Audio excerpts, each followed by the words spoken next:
Welcome back to Sleep Nova. Sit back, relax, and don't forget to comment where you're watching from down below. It's amazing seeing people all around the world supporting my small channel. Now, enjoy the show. Look up on a clear night, far from the city lights. Above you stretches an endless dark ocean sprinkled with stars. The longer you gaze, the more stars appear, as if the universe is revealing a secret tapestry. Each star is a sun, distant and powerful. Our own sun is just one among hundreds of billions of stars in our galaxy. And our galaxy, the Milky Way, is one among trillions. In fact, astronomers estimate there may be 2 trillion galaxies in the observable universe. Try to imagine that. 2 trillion island universes, each brimming with stars beyond counting. If you could snap your fingers and count one galaxy per second, you'd be counting for over 65,000 years just to list them all. Within those galaxies are countless worlds. Some scientists say as many as 6 billion Earth-like planets may orbit stars in our Milky Way alone, and perhaps 12 quintillion across the cosmos. 12 quintillion Earths, 12 quintillion possibilities. The scale of space truly defies comprehension. It's a void, a vastness, but also a canvas of nearly infinite possibilities. Floating on a tiny rock called Earth, we humans have always felt small under this sky. Tiny, yet special, because we can ponder it. We can ask, what is all this? What is the nature of space, of reality? How amazing that the universe is comprehensible enough that we can study it, yet mysterious enough to inspire wonder. As the famous astronomer Carl Sagan once said, the cosmos is within us. We are made of star stuff. We are a way for the universe to know itself. We are made of atoms forged in long, dead stars, now come alive to gaze back at the sky. Through us, the universe questions its own existence. And one of the most profound questions we can ask is, are we even real? Could all this enormity, this grand cosmos, be an elaborate illusion or construction? Could we, our lives, our planet, our universe, be part of a grand cosmic simulation? That question sounds like science fiction, yet it has leapt from the pages of novels and movie scripts into serious scientific and philosophical debate. What if our reality is not the base reality? What if it's a program, running on some unfathomably complex computer, created by entities beyond our realm of existence? It's an idea that can feel both thrilling and unsettling, the simulation hypothesis. In essence, this hypothesis suggests that what we perceive as the physical universe, including space and time, might be an artificial simulation, like a high-resolution virtual reality designed by an advanced intelligence. In other words, maybe we are living in someone else's computer program. Pause for a moment and really consider that. The ground beneath your feet, the air you're breathing, the light from those distant stars, could all of it be code? If it were true, if everything we know is part of a simulation, how would we know? Would it even matter to us inside it? And who, or what, might be the programmer of the cosmos? These questions take us to the edge of what science can speculate and what philosophy can ponder. They force us to confront the nature of reality from a perspective that is both deeply cosmic and intensely personal. Tonight, we'll embark on a journey through this maze of ideas. We'll wander the vastness of space, marveling at its wonders, and we'll delve into the simulation hypothesis, examining why some prominent thinkers believe it might be true and why others remain skeptical. We'll touch on ancient philosophical puzzles and cutting-edge scientific experiments.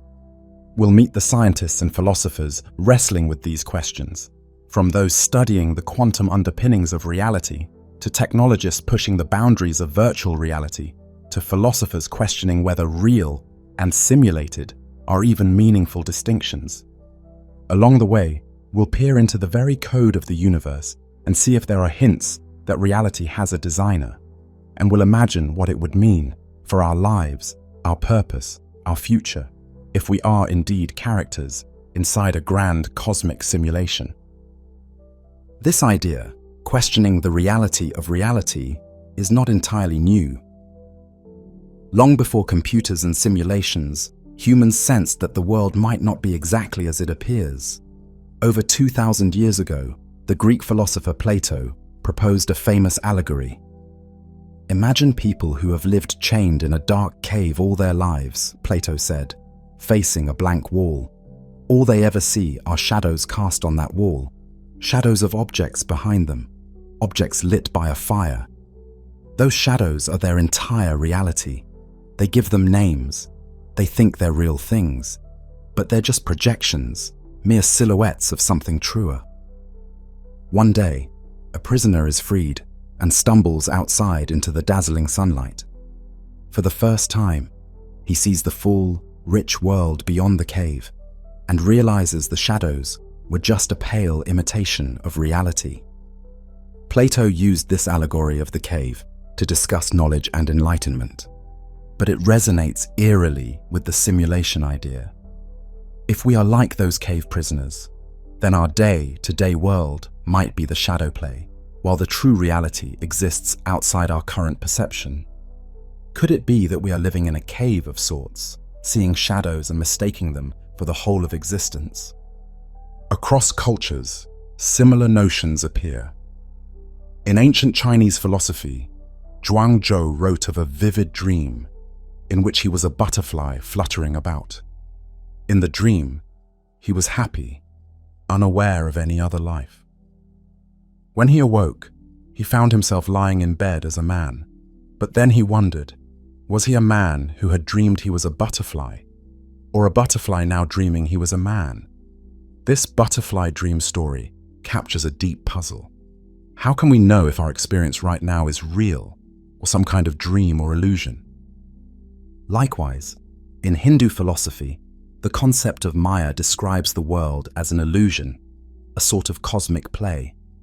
And the French philosopher René Descartes, in the 17th century, famously imagined an evil demon that could be tricking him with an illusory world, an early pondering of a virtual reality created to deceive the senses.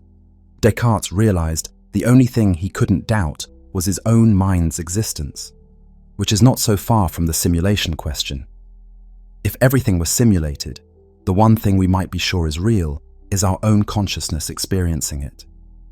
We humans have a long history of questioning reality, but the simulation hypothesis, as we discuss it today, took these age-old questions and reframed them in the context of modern technology and cosmology.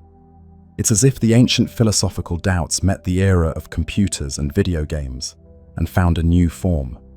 A key moment in popular culture was the release of The Matrix in 1999, a film that riveted audiences with its depiction of humans unknowingly trapped in a perfectly simulated world. People plugged into a virtual reality, living in a shared illusion while their bodies lay elsewhere, asleep. The Matrix wasn't the first story of its kind, but it presented the idea so powerfully that it became a cultural touchstone for this concept. Suddenly, the question, what if we're in a simulation, moved from esoteric philosophy to everyday conversations. After watching Neo choose between the red pill and blue pill, a whole generation had a reference point for discussing the nature of reality. Just a few years after that film, in 2003, a philosopher named Nick Bostrom at Oxford University gave the simulation idea a rigorous academic form. Bostrom wrote a paper with a title that cuts straight to the core: Are you living in a computer simulation?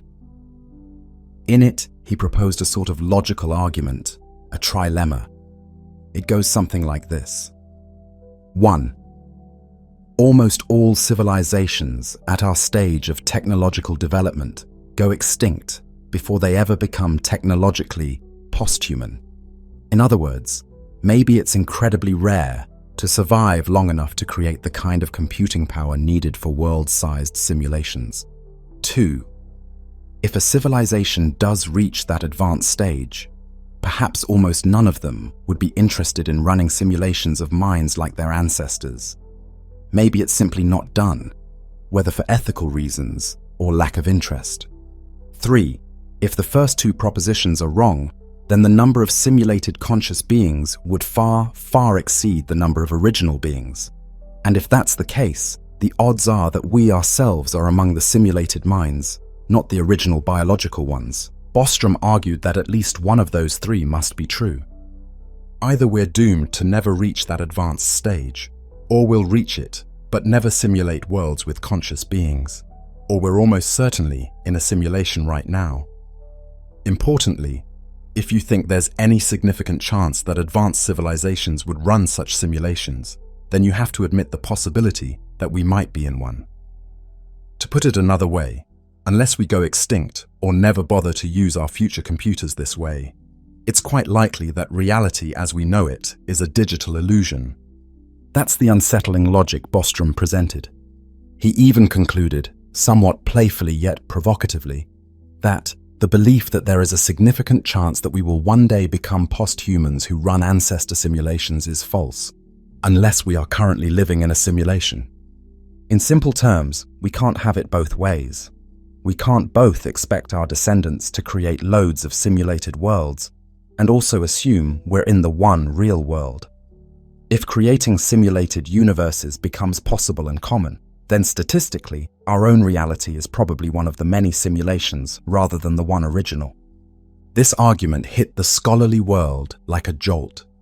It was a serious professor, not a Hollywood director, suggesting this mind-bending scenario in earnest. And it came at a time when computing power was growing exponentially, and our own simulations, think computer games, virtual reality experiments, AI programs, were becoming more impressive every year. Bostrom's paper gave a sort of credibility to an idea that, until then, was mostly science fiction. It moved the conversation into journals and conferences. People began to debate, not just, could this be true, but what evidence would there be, and how would this change things? It didn't stay in academia.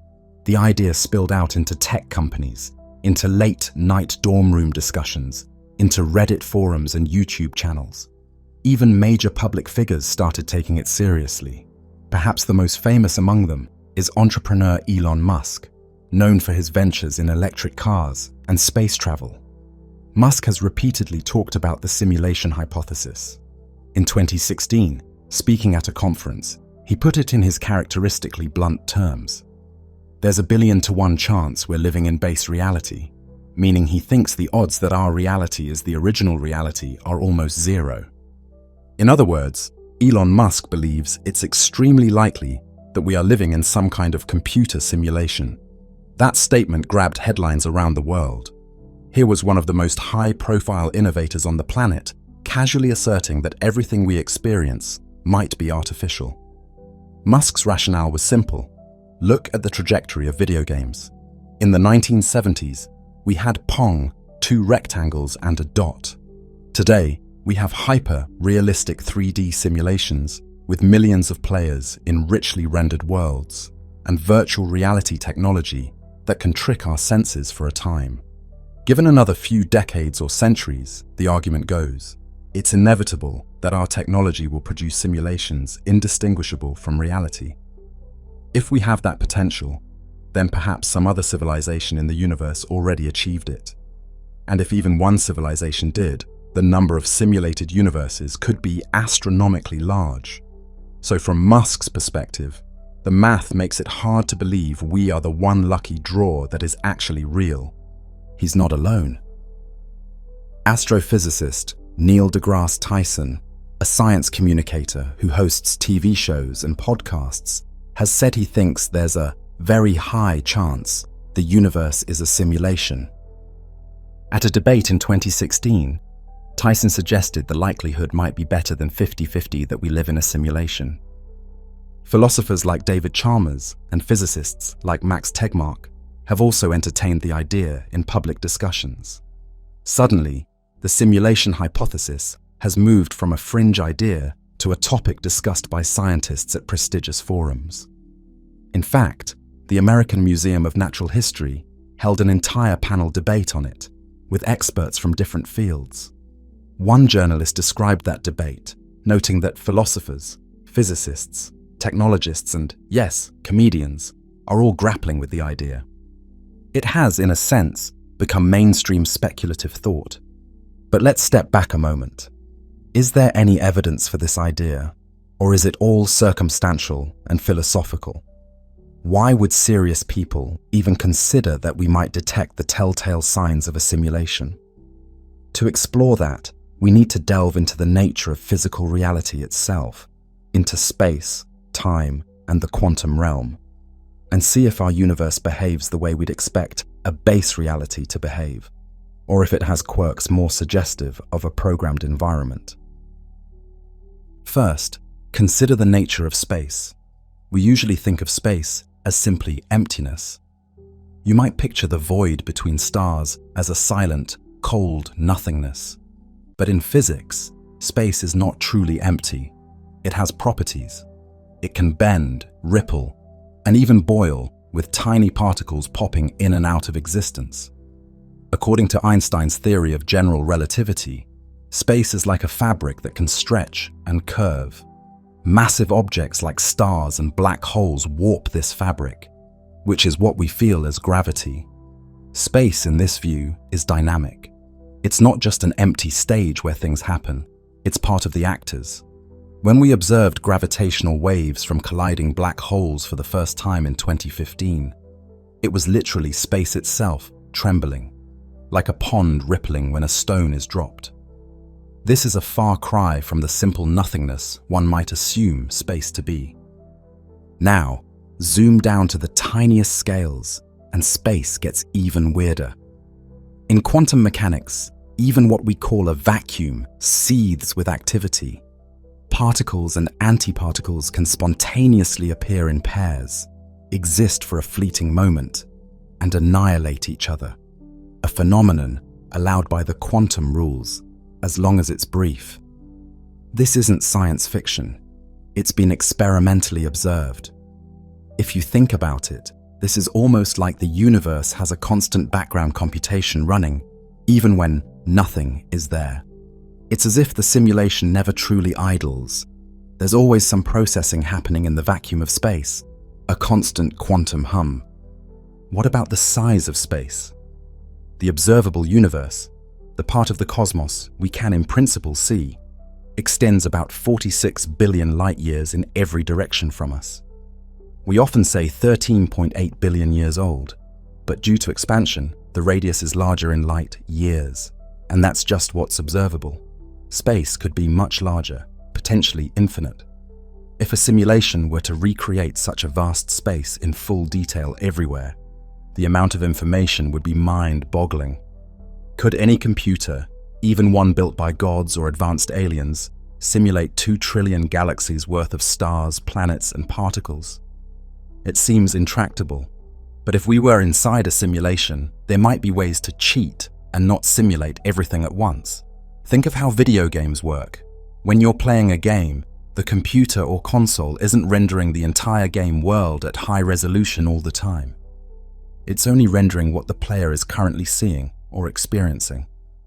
Turn away from a scene, and the game might stop calculating it until you turn back. Some have suggested that a universe simulation might do something similar, only calculate details as needed. This ties into one interpretation of quantum physics that's frequently mentioned in the context of simulations: the idea that observation seems to play a role in how quantum events resolve. There's a famous experiment, the double slit experiment, where particles are fired at a screen with 2 narrow slits. If you don't observe which slit a particle goes through, the particle acts like a wave of possibilities, going through both slits and creating an interference pattern on a detector screen, as if it interfered with itself. But if you set up a detector to watch the slits, the interference pattern disappears. The particle behaves like a single, well-defined object that went through one slit or the other. Simplifying a lot, the outcome changes depending on whether it's observed. To many, this suggests that reality decides on an outcome only when it has to. when an observation is made. This is a cornerstone of quantum mechanics, often summed up as the observer effect. Now, some physicists will caution that it's not that consciousness causes the change per se, just the interaction with a measuring device. But the philosophical interpretation lingers. Perhaps things aren't determinate until they need to be. If you were designing a simulation, that's actually a smart way to save resources. Don't calculate something until someone tries to look at it. In a way, the universe already behaves like that at the quantum level. It's as if there's a level of reality that's in potential form, a haze of probability, and it becomes concrete only upon interaction. Could that be the sign of a rendering engine at work? As Tyson and his comedian colleague Chuck Nice quipped on Star Talk, maybe that's why we have the speed of light limit in our universe. Perhaps the simulation doesn't allow anything to travel faster than light, because then you could get to another star or galaxy faster than the program could load the details. In their playful exchange, Chuck Nice suggested, maybe that's why we can't travel faster than the speed of light, because if we could, we'd be able to get to another galaxy before they can program it. And Tyson added with a laugh, so the programmer put in that limit. It's a joke, but it perfectly illustrates how a computational constraint could manifest as a law of physics. Our cosmic speed limit might be akin to the draw, distance in a video game, preventing us from moving too fast for the simulation to keep up. Let's think about other hints. Some scientists have looked for signatures of discretization in space, essentially evidence that space is not continuous, but made of tiny pixels or chunks, like a digital grid. If the world is simulated, it might be running on a lattice or grid at the smallest scale. In our current physics, we have the concept of the Planck length, which is far smaller than anything we can directly measure. It's often thought of as a scale at which classical ideas of space break down and quantum gravity might take over. If space were truly pixelated, the Planck length might be the size of the pixels. A few researchers have proposed experiments to detect this. Dr. Zohreh Davoudi, a physicist at the University of Maryland, has discussed how, if space-time is discrete, there could be slight changes in how high-energy particles travel across cosmological distances. For instance, we might detect a tiny preferred direction or an upper limit in the energy of cosmic rays because of the underlying grid. Imagine if you tried to draw a perfectly straight, extremely long line on a pixelated screen.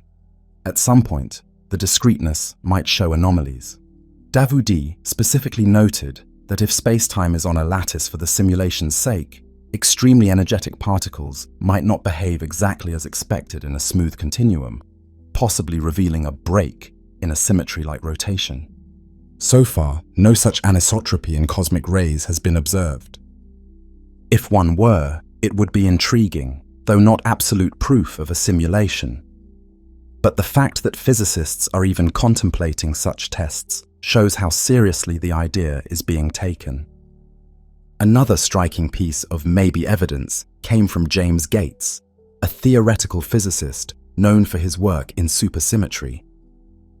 Gates found something unexpected in the equations he was studying. Deep in the mathematical framework of certain supersymmetric models, he discovered equations that are identical to those used in computer error correcting codes. Error correcting codes are algorithms programmers use to ensure data isn't corrupted. Basically, they help systems self-correct mistakes. They are, as Gates put it, what make browsers work, allowing digital information to transmit reliably. So, it was quite startling to find them knitted into the fundamental equations describing how particles and forces might work. Gates said, "I no longer can say that people like Max Tegmark are crazy." Upon realizing this, implying that seeing something so digital, looking in the bedrock of physical law gave him pause. He mused that finding such code in nature's equations, if nature weren't a simulation, would be an extremely unlikely coincidence. Does that mean the universe is a computer program? Not necessarily. It could be that our mathematics just happens to take that form, or perhaps there's a deeper reason for those codes that has nothing to do with actual computing. But it's tantalizing details like this that make scientists raise an eyebrow. It's as if you were walking through a forest and found a computer chip lying on the ground. You'd wonder, is there an intelligence at play here, or is it just an odd-shaped rock that happens to look like a chip? Cosmologist Max Tegmark, whom Gates referenced, has pushed an even broader idea, that the universe fundamentally is mathematical. Tegmark often points out that the more we study nature, whether it's the motion of planets or the behavior of subatomic particles, we find that mathematics describes it with uncanny precision. The laws of physics can be written in equations. They have symmetry and structure, much like a code. Tegmark's perspective is that perhaps the universe isn't just described by math, it is math in a very real sense. If one were a character in a video game, he notes, at some point you might notice the strict mathematical rules of your world and suspect there's an underlying code. Our scientists, by uncovering equations, might just be reading bits of the cosmic source code. This doesn't prove a programmer in the usual sense. Tegmark is careful to frame it as the universe being a mathematical structure on its own, but it certainly rhymes with the simulation narrative. After all, what is code, if not mathematics, implemented in a machine? So from the quantum behavior suggesting on-demand rendering, to potential spatial pixels at Planck scales, to literal error, correcting codes popping up in theoretical physics, the universe has some hints that tickle the mind. None of these are smoking guns.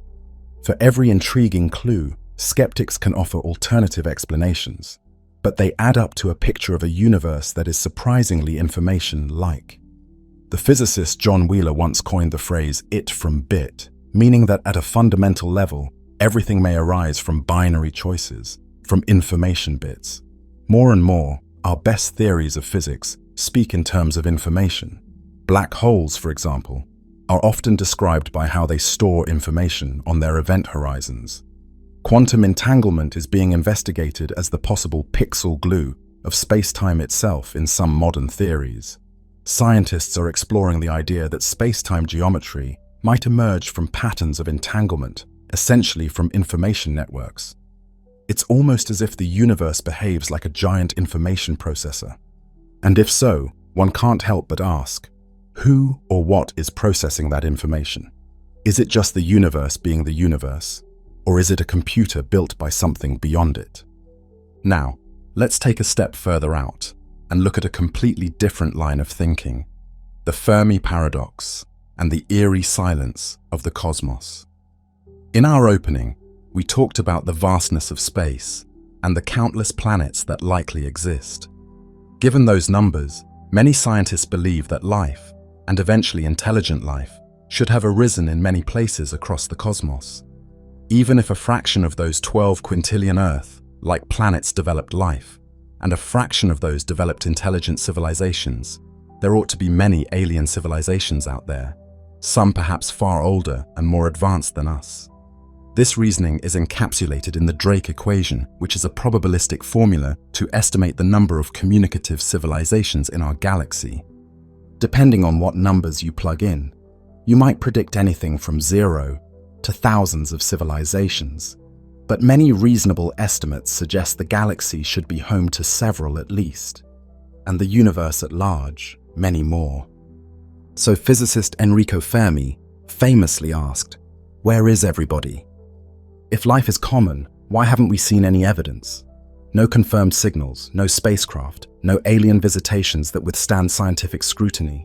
The skies are quiet and have been for as long as we've been listening." This puzzlement is what we call the Fermi paradox. Over the years, people have suggested numerous possible solutions.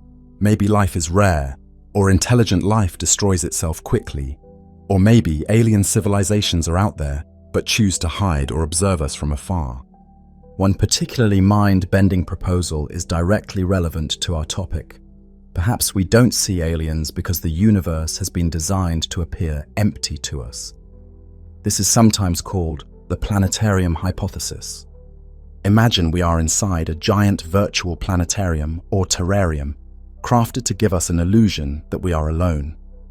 In 2001, science fiction author Stephen Baxter wrote an essay suggesting exactly this: that maybe advanced extraterrestrials, perhaps ones who reached a Type 3 civilization on the Kardashev scale, have created a simulation around us so that we perceive a vast, empty universe. They keep us in the cosmic equivalent of a snow globe. We look out and see stars and galaxies, but maybe the details beyond a certain point are all a projected illusion. Baxter wrote that our universe could be a form of virtual reality planetarium designed to give us the illusion that the universe is empty. In this scenario, the reason for the simulation is key. It might be to quarantine us or protect us. Perhaps they worry that if we knew about them, or if we encountered them, it would disrupt our natural development, or cause us to panic. Or maybe it's to protect themselves, ensuring we can't locate them. It's a wild idea, but it does answer Fermi's question in a creative way. We haven't seen aliens because our reality is constructed so that we won't. Whenever we point our telescopes out and listen for signals, the simulation dutifully returns a result of grand silence because that's its programming.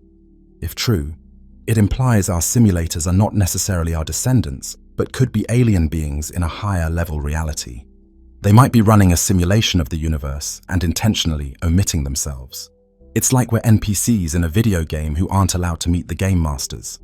Of course, if that's the case, what happens if one day we humans start reaching out into space in earnest? Baxter mused that maybe the simulation has built in limits to stop us. For example, the laws of physics that limit space travel could be intentional. The enormous cosmic distances and the finite speed of light act as barriers to keep us from ever leaving our sandbox region of the simulation. If somehow we got close to escaping, say we built ships that approach light speed, perhaps the simulators would intervene with some new obstacle. It's a bit like the Truman Show, where the main character tries to sail away from the island and literally bumps into the sky, which is a painted dome. Is our sky, our space, a painted dome in some sense? Hard to believe, and currently impossible to know. But it certainly fires the imagination. Now, before we get carried away, it's important to note that while some researchers find such ideas intriguing, they also acknowledge limitations and criticisms. For instance, can a simulation even be that large and perfect? One challenge is what we call computational complexity. If you were to simulate an entire universe down to the level of atoms or quarks, the amount of computing power seems unfathomable. We struggle to simulate even a tiny chunk of the physical world with our best supercomputers. Simulating the quantum behavior of a few dozen particles can tax our largest machines. In fact, researchers using quantum Monte Carlo simulations find that the complexity grows exponentially with the number of particles. They've pointed out that to simulate just a small piece of reality at full quantum detail might be effectively impossible for any practical computer, even one the size of a planet or a star. So skeptics argue, how could a simulator handle 10 Bow 80 particles, each doing their quantum dance? Well, proponents of the simulation idea respond that a simulator could use shortcuts. We already touched on one. Only simulate what's needed. Perhaps the simulating computer doesn't bother to calculate the interior of distant stars or the exact behavior of every galaxy unless it becomes relevant to the story. Perhaps it focuses on Earth and its vicinity, and everything else is painted in broad strokes, with detail filling in only when we look closely. Some have even speculated that things like quantum indeterminacy or chaos theory could be features that prevent us from ever predicting and thus compressing the universe's behavior. If the simulators are clever, they might not need infinite power, just very sophisticated algorithms that always stay a step ahead of the players. Another counterargument is Occam's razor. This is the idea that, all else being equal, the simplest explanation that fits the data is preferred. The simulation hypothesis is, to put it mildly, not the simplest explanation. It posits an entire additional layer of reality, with beings and technologies far beyond our own, all to explain a universe that we could otherwise just take as is. Physicist David Kipping performed a Bayesian analysis and initially found about a 50% odds for us being in a simulation, given no prior information.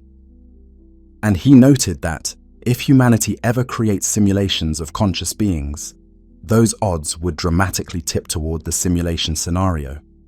But Kipping himself has said that because the simulation idea is so elaborate, Occam's razor might count against it. Without evidence, why assume a complicated multi-layer reality when a single-layer reality works fine? He and others have likened it to a philosophical speculation that may not be testable, and if it's not testable, can it be considered scientific? After all, any evidence we find could be just features of the universe, not proof of external programming. The ultimate problem is falsifiability. We can't currently devise an experiment that would definitively tell us, yes, this is a simulation, or no, it's not. If the simulation is perfect, any result is just part of the simulation. As philosopher David Chalmers put it, there's certainly not going to be conclusive experimental proof that we're not in a simulation. Any evidence we could ever get would be simulated. In other words, a clever simulator could always tweak things to keep us guessing. So some argue, what's the point of even debating it if we can't prove or disprove it? Perhaps, they say, we should just proceed as though the universe is real. Lisa Randall, a prominent physicist, has expressed that she finds the simulation hypothesis pretty implausible and not very useful. We might as well keep doing science and not worry about being in a simulation. She remarked, "We don't know the answer, and we just keep doing science until it fails." If at some point our scientific understanding truly hits a wall that can only be explained by, "we're in a sim," then maybe we'll reconsider. But until then, the hypothesis is more of a fun thought experiment than a practical guide. Randall also noted that thinking about such scenarios can still be valuable if it motivates us to ask interesting questions about physics we can test. In a sense, even if we don't buy the simulation theory wholesale, exploring it might spark new ideas or new ways to look at the cosmos, and that is certainly worthwhile. Now, let's imagine for a moment, what if we did discover evidence we're in a simulation? Or suppose one day an anomaly happens that simply can't be brushed aside. Maybe a message appears in the sky that can't possibly be natural, or we find an actual glitch in physics that is so specific it points to design. How would we react? Would it change how we live our lives? There are many science fiction scenarios about this. One could imagine society reacting with denial, or with a religious fervor, or maybe with panic, or conversely with relief. That explains everything. It's hard to know. Some thinkers have said it shouldn't change much on a day-to-day level. If you find out the universe is a simulation, the tree in your backyard is still a tree. The love you have for your family is still real to you. The taste of your favorite food is the same. You still have to go to work, avoid stepping in front of buses and all that. In fact, in a perfectly run simulation, you can't actually do anything outside the rules of the simulation, so you'd have to continue living by its laws. But psychologically, it could be a heavy realization. Would people feel less guilty about doing wrong, thinking, none of this is real, so what does it matter? Or would they feel more purpose, like, we're part of a planned creation, we better make our creators proud? Different individuals might react differently. Interestingly, the simulation hypothesis has a way of merging with traditional ideas of spirituality and religion. If there are creators outside our reality who made our world, how is that so different from concepts of God or gods? Some have pointed out that the simulation argument is like a technologically updated creation story. Instead of a supernatural deity, you have a super intelligent programmer. Instead of mystic heaven, you have another universe that hosts the computer. It reframes phenomena like an afterlife. As Dr. James Gates noted in that panel, if we are in a simulation, reincarnation might be literally possible.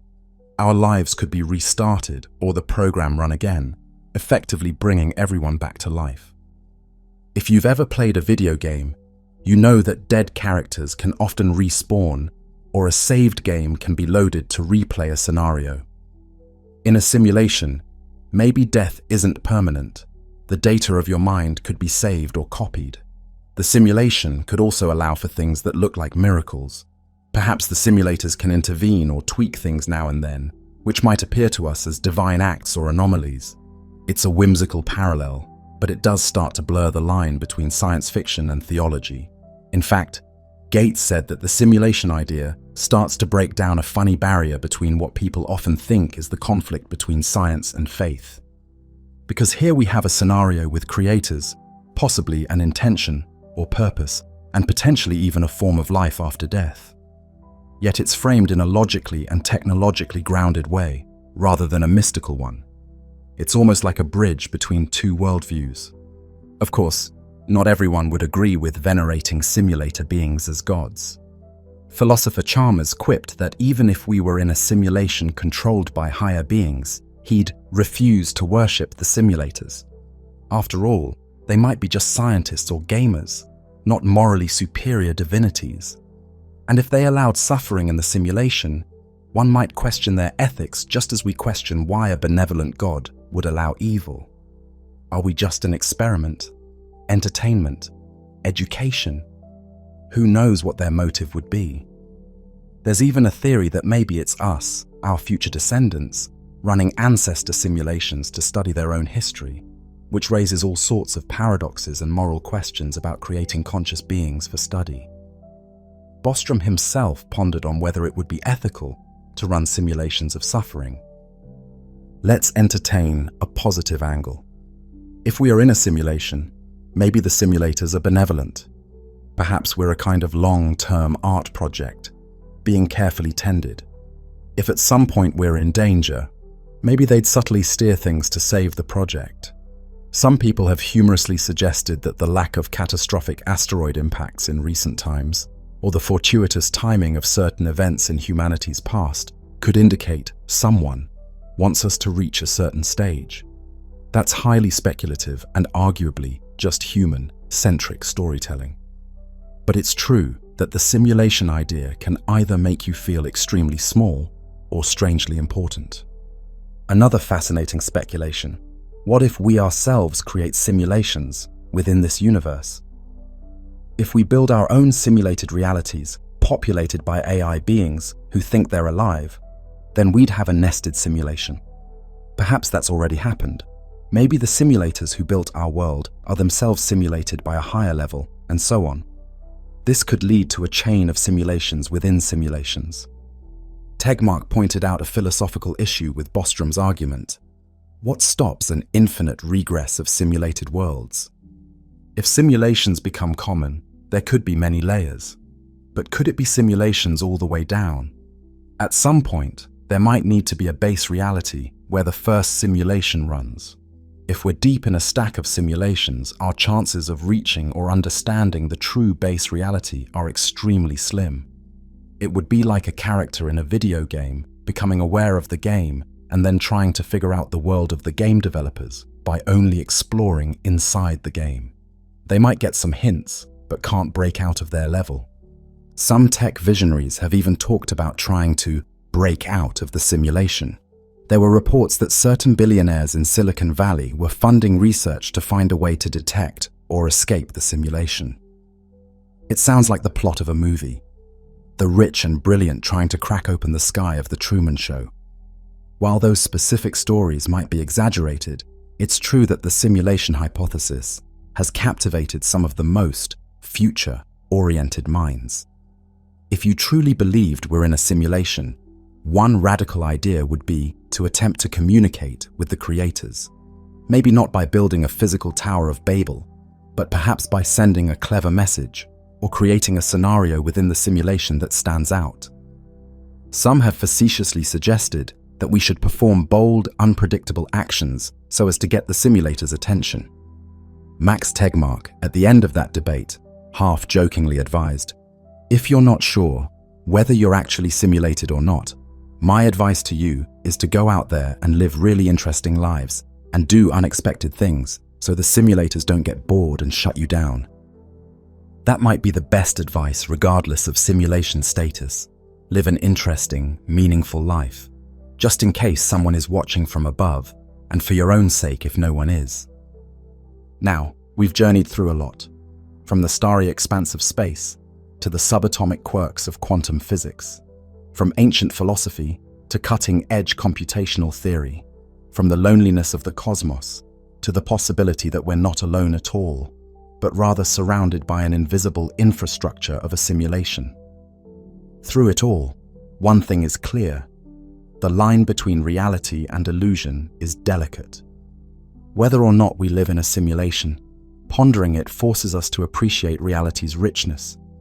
If our universe is a simulation, it's a masterpiece of one. Think about it. The simulators would have created every coral reef, every nebula, every laugh, every tear, the taste of chocolate, the laws of gravity, the music of Mozart, the equations of Newton, the light of 1 billion trillion stars. And they gave us the tools, like science, to start to figure it out. That's quite something.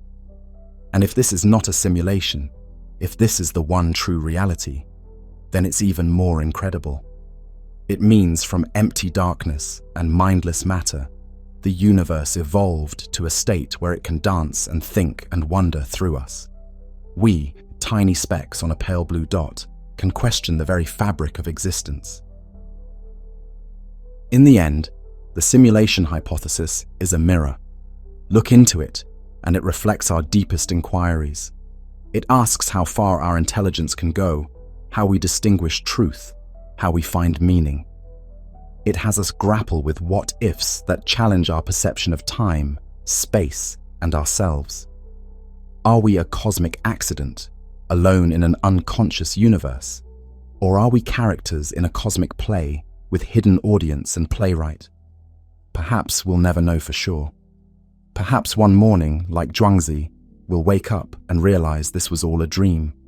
Or maybe we'll venture out into space, among the real stars or the simulated ones, and gradually peel back the layers of reality. Until then, the best we can do is live fully and curiously. Simulated or not, this life is the one we have. If it's a simulation, maybe we honor it by being the most interesting simulation we can be. If it's base reality, we cherish the fact that we're part of something truly fundamental. In both cases, our experiences, our joys and sorrows, our aspirations, they matter to us and to those around us. As far as we're concerned, they are real. The philosopher Chalmers might remind us, even if all is a simulation, the simulation is our reality, so it's real to us. So when you next step outside on a crisp night and look up, consider the stars again. Each one could be a distant sun in a vast, real galaxy, or a pixel lit up on the canvas of a sky created for our benefit. Either way, let that sight fill you with wonder. The universe, be it natural or programmed, is majestic and mysterious. We find ourselves alive in the midst of it, able to ask grand questions. That is a privilege beyond measure. In a way, through our eyes, the universe gets to witness something too. A species growing from curiosity, reaching out for truth, striving to understand the infinite. Perhaps that's the point of it all, to wonder. Perhaps the ultimate cosmic experiment is to see if intelligent life can figure out its own reality, or at least learn to live harmoniously within it. We may not have the final answers, but we will keep searching, observing, hypothesizing. We will keep exploring space, both outer and inner, physical and virtual. And as we do, we carry in our minds the profound possibility that reality might be far more layered than it seems. It's a possibility that humbles us, but also elevates our imagination. Real or simulated, the stars still shine down, the night sky still calls to us. The mystery remains as deep and dark as space itself. And in that mystery lies beauty, because a universe without secrets, simulated or not, would be far less interesting. So let's embrace the mystery. Let's cherish the awe we feel when confronted with the cosmos. If we are in a simulation, then let's be the best characters we can be. And if we're not, let's be the best beings this universe can produce. In the end, Perhaps it doesn't matter whether our reality is base level or virtual. What matters is what we do with the reality we have. As the great adventure of knowledge and existence continues, we remain, as always, explorers. Explorers of space, explorers of ideas. We stand on the shore of the cosmic ocean, with the waves of the unknown gently lapping at our feet. Above us, the sky, real sky or manufactured dome, is full of stars. We feel small, yet connected to something vast. We feel the urge to reach out, to understand. And so we journey on, minds wide open, hearts alight with wonder. Who knows what we'll discover, what truths or illusions await? The nature of space and the mystery of the simulation hypothesis together form a story still unfolding. Stay curious, keep looking up, and remember, the universe is far more wondrous than any fiction ever conceived. Possibly because, in some way, it might be a fiction, crafted with care. Or perhaps because a simple truth underlies it all. Either way, it invites our curiosity, and that, in itself, is the grandest invitation we could ask for. Now that our main story is to a close, let's list some space facts. Imagine a place in the universe where a single spoonful of material weighs more than Mount Everest. Neutron stars, the ultra-dense remnants of massive stars, are so compressed that just 1 cubic inch of their matter would tip the scales at billions of tons. These stellar corpses are the densest objects known outside of black holes. Their magnetic fields are trillions of times stronger than Earth's, a city-sized ball of neutrons, spinning at hundreds of revolutions per second, crackling with radiation, isolated in the cold silence of space. A lighthouse of doom beaming through the dark. Step outside the airlock of the International Space Station, and something surprising happens. When astronauts return from their spacewalks, they often report a distinct smell clinging to their suits. Not the void itself, but the aftermath of exposure. The odor, burnt steak, welding fumes, a metallic tang. This is the scent of space, or at least how our senses interpret the byproducts of atomic oxygen interacting with spacecraft surfaces. It's the smell of the universe in motion, of particles colliding, of stars being born and dying. Venus, Earth's twisted twin, takes its time. If you were to stand on its blistering surface, where temperatures melt lead and clouds rain acid, you'd notice something even more bizarre than the heat. A single day on Venus, one full rotation on its axis, takes longer than an entire trip around the sun. That means its day is longer than its year. A planet where the sun rises in the west and sets in the east, crawling through a sky it barely crosses. Time stretches strangely on Venus, and so does our understanding of what makes a planet normal. Far beyond our galaxy, past swirling nebulae and clusters of galaxies, lies something extraordinary.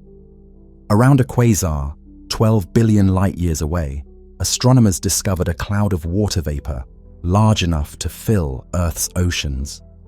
140 trillion times.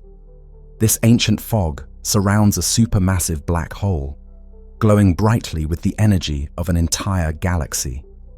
It's the largest and most distant water reservoir ever found. A cosmic oasis in the void, proof that even in the deep past, water flowed freely across the stars.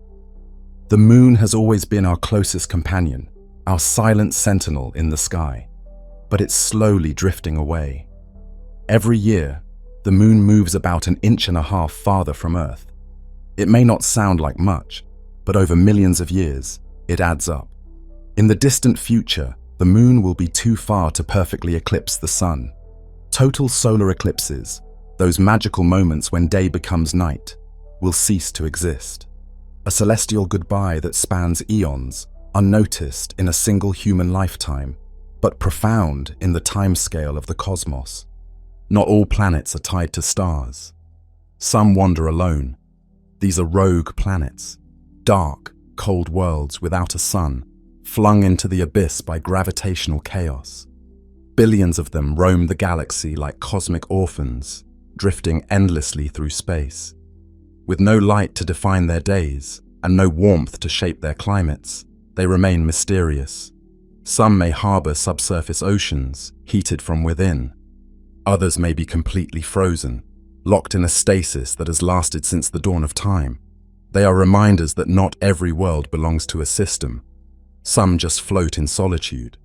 The Sun, though just one star among billions, is a giant in our own neighborhood.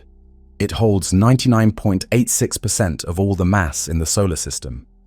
That means everything else, every planet, every moon, every comet and asteroid, is just debris in comparison. Even mighty Jupiter, the king of the planets, is barely a drop in the solar ocean. The Sun dominates not just through heat and light, but by sheer gravitational force. It commands the dance of planets, holds the icy edges of the Kuiper Belt in place, and bends the very fabric of space and time around it. Speaking of time, it's not as steady as it feels. In places of intense gravity, like near a black hole or even on a planet like Jupiter, time flows more slowly. This is not science fiction. It's the bizarre truth of Einstein's general relativity. Gravity warps space-time.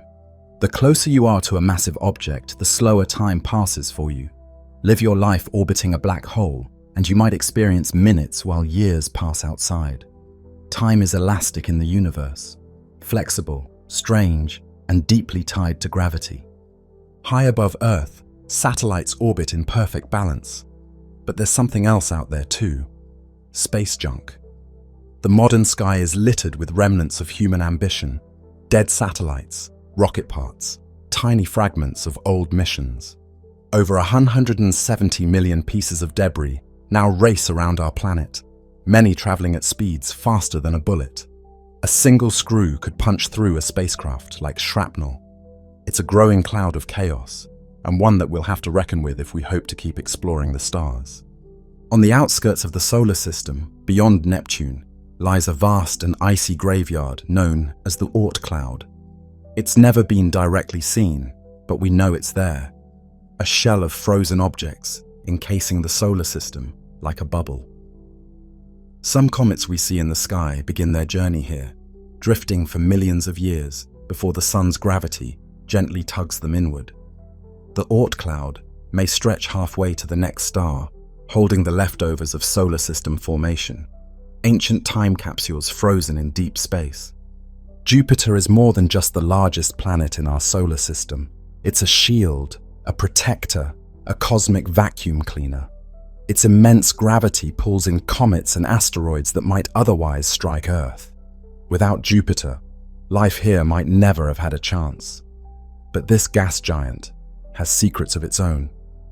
Beneath its swirling clouds lies a core of metallic hydrogen, a state of matter so exotic it can only exist under immense pressure. Lightning storms larger than Earth rage across its surface, and its iconic Great Red Spot is a hurricane that's been raging for centuries. Saturn's rings are perhaps the most visually stunning feature in the solar system, but they're young, maybe only 100 million years old, and they're vanishing. Slowly, inexorably, the rings are falling into Saturn, pulled down by gravity and magnetic forces. What once dazzled stargazers may one day disappear entirely. The rings are made mostly of ice, ranging in size from dust grains to bus-sized chunks. They're delicate, temporary, a reminder that even beauty on a planetary scale can be fleeting. And then there's Pluto. Once a planet, then demoted, yet still beloved. This distant world has a heart-shaped glacier on its surface and mountains made of water ice. But what's more fascinating is what lies beneath. Scientists believe Pluto may have a subsurface ocean, liquid water under layers of rock and ice. In the frozen reaches of the Kuiper Belt, warmth can still exist, not from sunlight, but from radioactive decay deep within. Even in the coldest places, the potential for life may remain. Let's drift even farther, to a galaxy not so different from our own, one of many. The observable universe contains more than 200 billion galaxies, and each of those galaxies contains hundreds of billions of stars. That means there are more stars in the universe than grains of sand on every beach on Earth. Yet despite this overwhelming abundance, the night sky feels quiet, peaceful, but it is anything but empty. It is alive with movement, with birth and death, with explosions and silence, with radiation and dust. Black holes, cosmic monsters that devour light itself, sit at the heart of many galaxies, including our own. The one at the center of the Milky Way, Sagittarius A, is 4 million times the mass of our Sun. Yet we can't see it directly. It lurks behind a veil of dust and gas, invisible and quiet, unless something dares come too close. Then, space-time tears. Matter stretches into glowing streams as it spirals inward, lost forever. Time itself slows to a crawl. And then, nothing.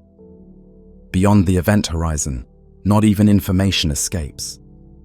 And finally, we return to Earth, our pale blue dot. Floating in a sunbeam, Carl Sagan once said. All the wars, the triumphs, the laughter, and the sorrow, every human story that has ever existed, happened here. Earth is the only known planet to harbor life, but that may not last forever. Our star will die, our oceans will boil, but for now, we are here, thinking, dreaming, wondering, reaching out into the dark. There is a place where stars go to die, a graveyard not of bones, but of white-hot embers. White dwarfs are the final act of small to medium stars like our Sun. After billions of years of burning, they shed their outer layers and collapse inward, becoming a sphere of dense, glowing ash. These stellar corpses are no larger than Earth, but can weigh as much as the Sun.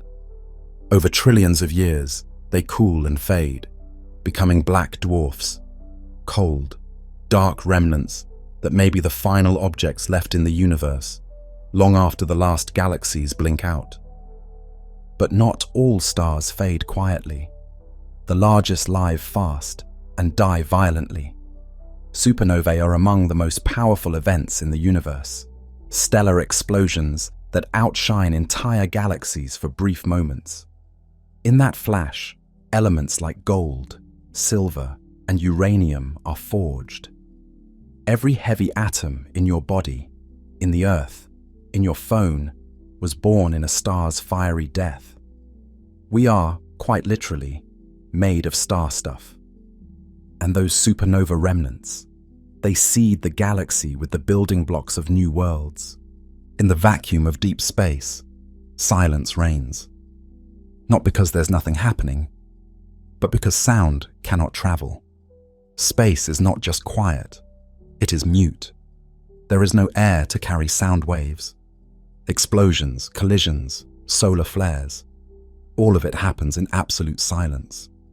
If you were floating next to a star going supernova, you'd see light brighter than anything imaginable, and hear nothing.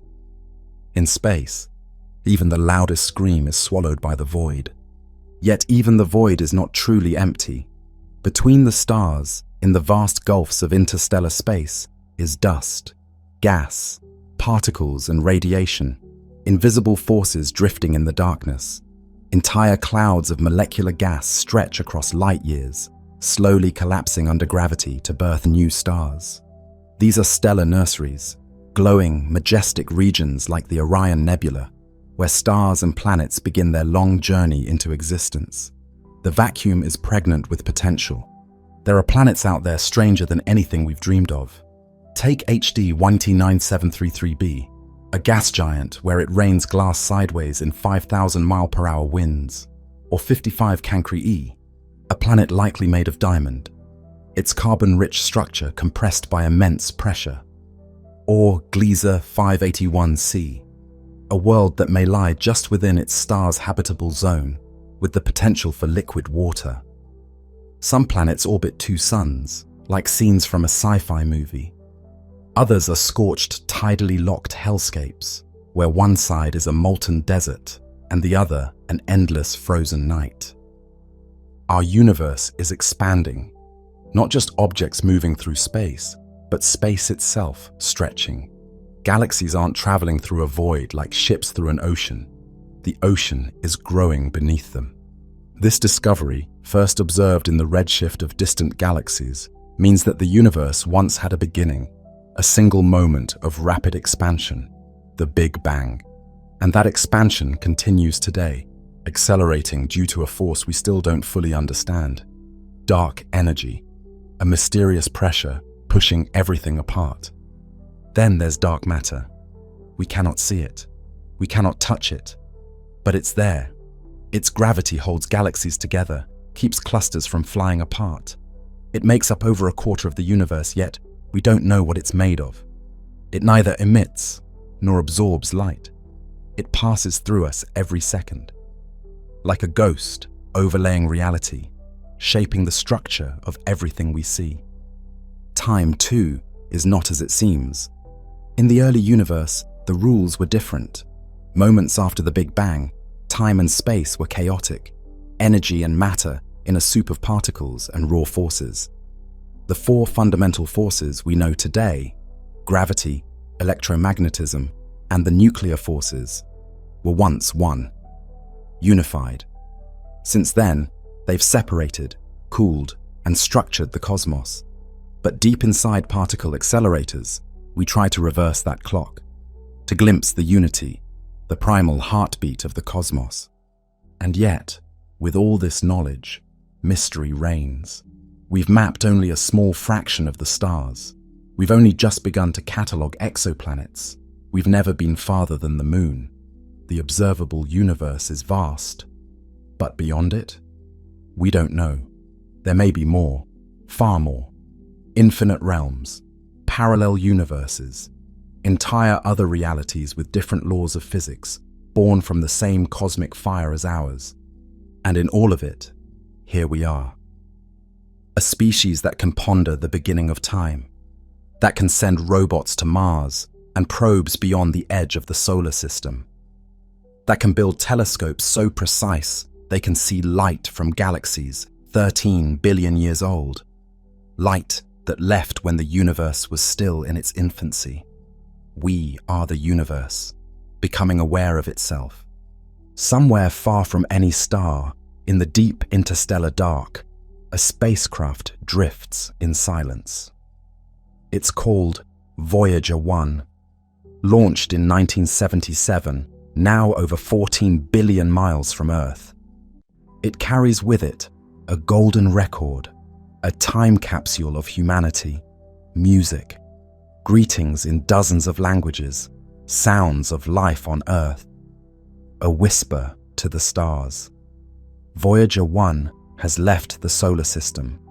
It is now in interstellar space, the first object made by humans to ever do so. It continues its journey, untouched, undisturbed, on a trajectory that may outlast our species. For billions of years, it will drift in the quiet, a ghost of Earth sailing through the endless night. On Earth, the sky looks still, but look closer, and you'll find it's alive with motion. The stars are moving. The constellations we know are temporary, fleeting sculptures shaped by our position in time. In 50,000 years, Orion will look completely different. In 1,000,000 years, today's night sky will be unrecognizable. The stars we navigate by are travelers themselves, orbiting the galactic center, pulling against gravity, drifting through a galaxy that spins like a pinwheel of fire. The Milky Way, our home galaxy, is vast, over 100,000 light-years across. But it isn't alone. We're on a collision course with the Andromeda Galaxy, a spiral galaxy twice our size. In about 4 billion years, the two will merge, tearing and reshaping each other in a gravitational ballet. Stars won't crash. Space is too empty, but their orbits will change. New stars will be born. the night sky will erupt with arcs of starlight, and eventually a new galaxy will form, elliptical, larger, older, a silent monument to cosmic rebirth. Not all galaxies are peaceful swirls. Some are active, chaotic, burning from the inside. At their hearts are supermassive black holes devouring matter so violently that jets of energy blast out across millions of light years. These are quasars, the brightest objects in the universe. They shine with the light of 1 trillion suns. Yet they're powered by darkness, by gravity crushing light itself. When we see a quasar, we are looking back in time to the young universe when galaxies were still growing, still colliding, still becoming. The universe is not cold because it lacks energy. It is cold because it is old. As it expands, the energy of the Big Bang spreads thinner. Today, space itself holds a background temperature of just 2.7 degrees above absolute zero. This is the cosmic microwave background, the afterglow of creation. It fills all of space, a faint radio hum from the beginning of time. When you see static on an old television screen, a tiny fraction of that fuzz is the leftover light from the birth of the universe. Gravity is not just a force. It's the bending of space and time.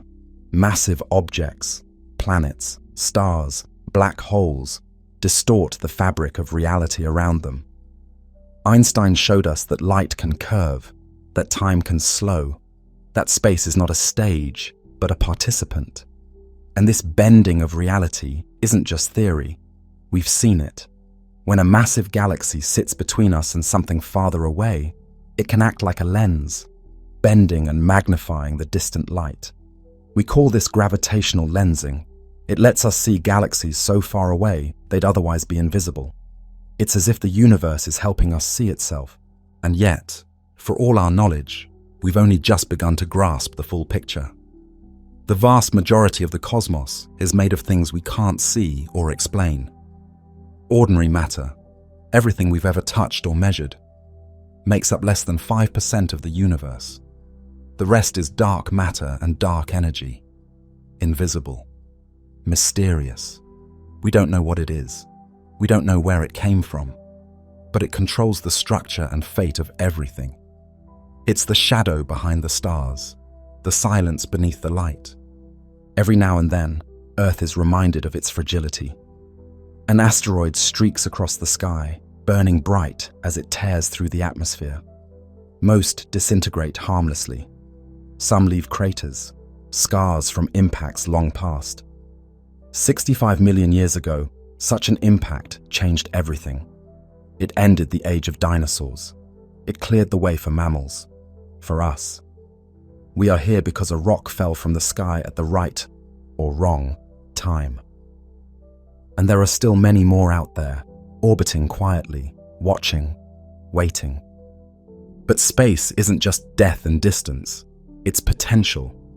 On moons like Europa and Enceladus, icy shells hide oceans below, heated by tidal forces. These alien seas may be teeming with microbial life.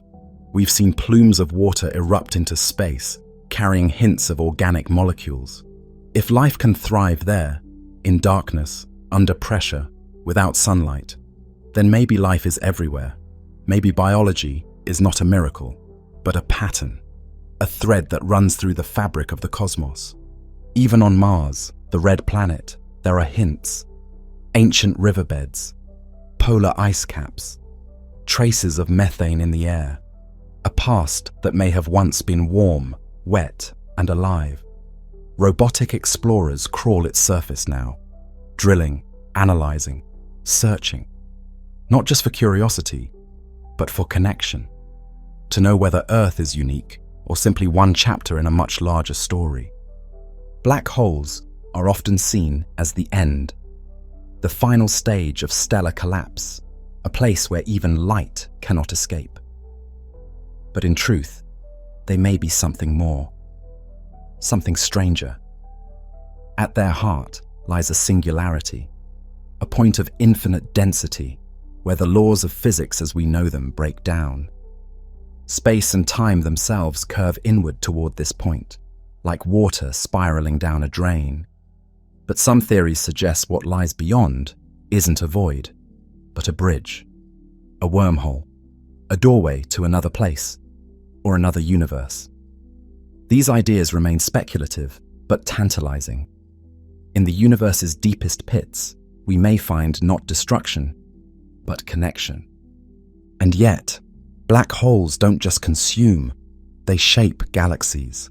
The one at the center of the Milky Way, silent and immense, may regulate the birth of stars through its gravitational pull. In a strange irony, the very things that destroy light may also give structure to the galaxies that cradle it. They are not simply cosmic monsters, they are architects of the cosmos. As we observe the universe, we are not just looking out into space, we are looking back in time. Because light has a finite speed, every star we see is a snapshot from the past. The moon is 1.3 seconds away, the sun 8 minutes, the nearest star over 4 years. The Andromeda galaxy, 2.5 million years. When we gaze into the night sky, we are reading ancient messages, light that has traveled across unimaginable distances to meet our eyes. A galaxy seen at 13 billion light years away is a glimpse of the infant universe, when the first stars were just beginning to shine. And those first stars were unlike anything we know. They were giants, massive, short-lived, and made only of hydrogen and helium.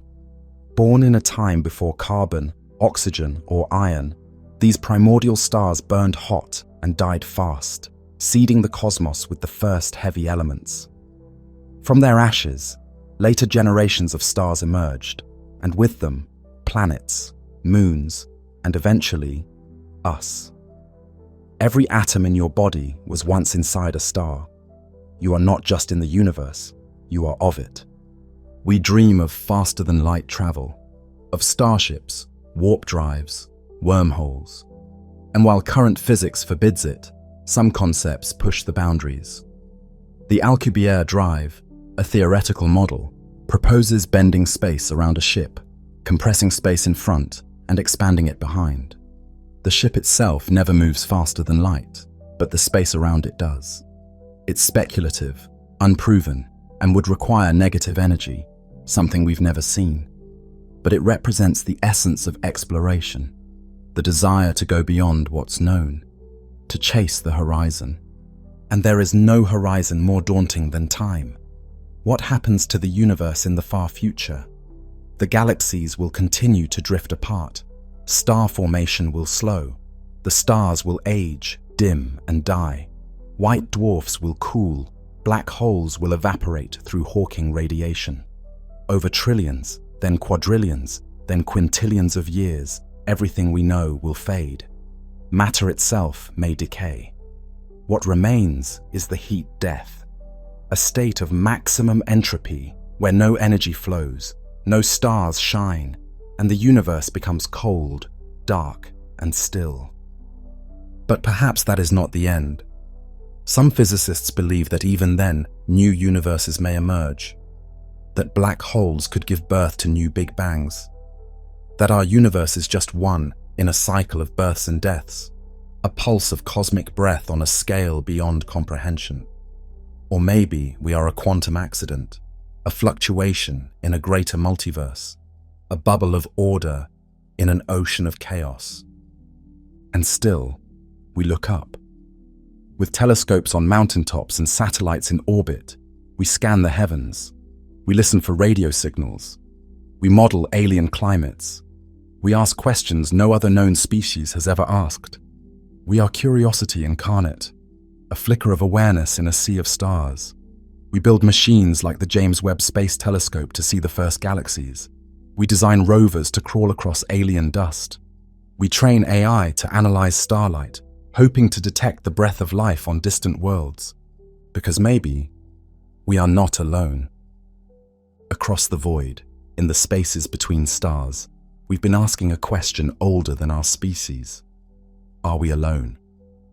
For over half a century, we've been listening, Giant radio dishes point toward the stars, scanning for artificial signals, patterns, pulses, mathematical structures that nature doesn't make. We've heard only silence, but the silence is not proof of solitude. It may simply be the distance between civilizations, or the briefness of their existence, or the strangeness of their language. A message could be streaming through us right now, encoded in a frequency we don't yet understand. Life, as we know it, requires liquid water, organic molecules, energy. But we found these ingredients in surprising places. Beneath the ice of Jupiter's moon Europa, in the methane lakes of Saturn's Titan, in ancient Martian riverbeds. If life can arise in one place, it may arise in many, and it may not resemble us at all. On Earth, life has adapted to boiling vents, freezing poles, crushing pressure, and acidic swamps. Life is resilient, adaptable, creative. Perhaps the universe is too. Some scientists believe microbial life could exist now, hidden in alien oceans or clinging to the clouds of Venus. Others look to distant exoplanets, thousands of them, orbiting distant suns. We've found rocky worlds in habitable zones, some with atmospheres, some with strange chemistry. We've even started to detect biosignatures, hints of gases that, on Earth, would suggest life. Nothing confirmed, but enough to keep asking, enough to keep hoping. And then there is the Fermi paradox. If the universe is so vast, so old, so full of planets, where is everyone? One answer may be distance, another, time. Civilizations may rise and fall like sparks in the dark, too brief to overlap. Or maybe the intelligent ones don't broadcast. Maybe they watch in silence, or hide, or evolve into something we wouldn't recognize. Perhaps consciousness itself is rare, or fleeting, or self-limiting. But what if they're out there, old, wise, ancient beyond imagination? Would we even recognize their presence? Would their technology bend space, harness stars, manipulate matter at the quantum level? Would they build Dyson spheres, vast structures around stars to capture energy? Would they live in simulations, abandoning physical form? Or would they be simple, biological, curious, like us, searching the stars for signs of company? In 1974, we sent the Arecibo message. A radio signal beamed into space toward a globular cluster 25,000 light-years away. It contained information about our species, our DNA, our solar system. It was symbolic, more art than outreach. But it marked something profound. The moment we said hello, knowing we might never hear back, knowing the odds. We sent the message anyway. If we ever do make contact, what then? Will we understand each other? Will it be a moment of awe or fear? Will we see in them a mirror of our potential or a warning of our limits? The first alien signal will be the most important discovery in human history, not because it tells us who they are, but because it confirms we are not the only question the universe has asked. And if we never hear from anyone else, then that means something too. It means intelligence is rare. It means life is precious. It means, for now, we are the only known voice in the cosmic dark. And that voice matters more than we thought. Because whether or not we find others, we have already found each other. And we have the tools, the mind, the vision to keep reaching. The stars have always called to us. For most of human history, they were myth and mystery, painted on the night sky like stories we could never touch. But now, for the first time, we stand at the threshold. The tools we build are no longer just for looking up. They are for leaving. Rockets break the grip of Earth's gravity. Rovers crawl across distant worlds. Space stations orbit above us. Fragile outposts of life in a place where no life belongs. We are learning, slowly, cautiously, but inevitably. Still, the stars are far. The closest one Proxima Centauri is over 4 light-years away. With current technology, it would take tens of thousands of years to get there. But we are dreamers, and we are builders. Projects like Breakthrough Starshot imagine tiny light sails pushed by lasers, miniature ships traveling at 20% the speed of light. Others dream of fusion drives, antimatter propulsion, or even warp bubbles, theoretical ways to cheat distance by folding space itself. These are not science fiction fantasies. They are ideas in development, blueprints waiting for breakthroughs. To live among the stars, we must change, not just our machines, but ourselves. On long interstellar journeys, generations may live and die aboard ships. Some speak of cryogenic sleep, others of digital consciousness, uploading the mind into data, sending ourselves as information rather than flesh. And if we reach distant planets, we may not remain human as we are now. We may become something new, adapted, engineered, interwoven with AI, shaped by alien gravity, alien air, alien light. But before we go far, we must go nearby. The moon is our testing ground, close enough to reach, harsh enough to teach. We will build there, habitats shielded beneath regolith, solar farms capturing endless sunlight, laboratories studying how life copes with barren rock. And then Mars, a world with winds and seasons and canyons deeper than any on Earth. We'll send crews, then settlers, then children born under a pink sky. They will not remember Earth the way we do. To them, it will be the myth. Terraforming may come next. Vast projects to warm planets, thicken atmospheres, release water. It could take centuries, millennia. But we've changed Earth accidentally in a few short generations. Given time and will, we could sculpt other worlds deliberately. Mars, Titan, even the moons of Jupiter could one day be wrapped in domes, crisscrossed with greenhouses, seeded with life. Not just to escape Earth, but to spread it, to become a life-bearing force in the galaxy. And what of Earth itself? We must protect it, not only because it is our home, but because it is rare. So far, we have found no other place like it. If we ruin it, we may not get another. If we save it, it can remain our root, our memory, our origin story.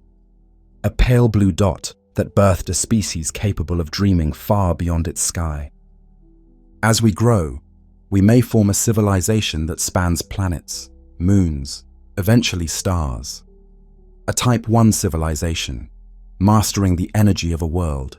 A Type 2, harnessing the full power of a star. A Type 3, commanding the energy of an entire galaxy. These are not tomorrow's goals, but they are not fantasy either. If we survive, if we cooperate, innovate, and endure, the stars are not the limit. They are the beginning. Artificial intelligence may be our partner in this, or our successor. Machines that think faster than us, build smarter than us, learn beyond us. They may one day run starships, build cities on Europa, mine asteroids, terraform planets. They may teach us things we cannot imagine, or carry our legacy if we fall. And if intelligence evolves in the galaxy more than once, it may not always be biological. The future of thought may be silicon or quantum, or something we do not yet have words for. We are at the very start of this journey. A species only 300,000 years old. A civilization barely 6,000. A spacefaring race just 60. We are children with fire, building towers to reach the sky, asking ancient questions with new tools. We will make mistakes. We will fall. But if we rise again, and again, the universe will open. And what waits out there? New physics, new life, new challenges, new beauty. Maybe we will meet others. Maybe we will outlast the stars.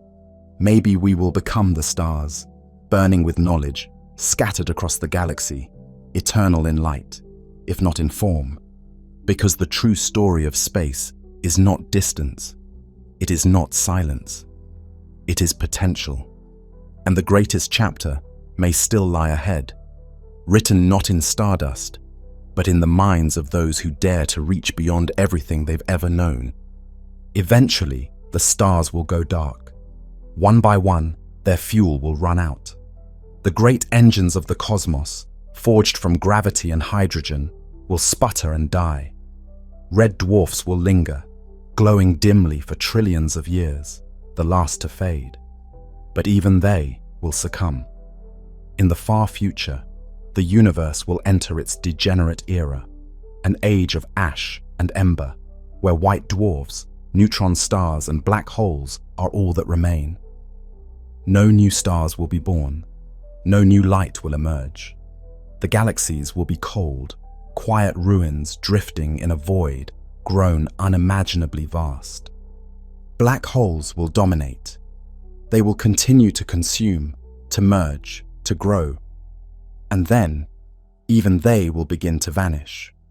Slowly evaporating through Hawking radiation, they will release their mass as a trickle of particles into the dark.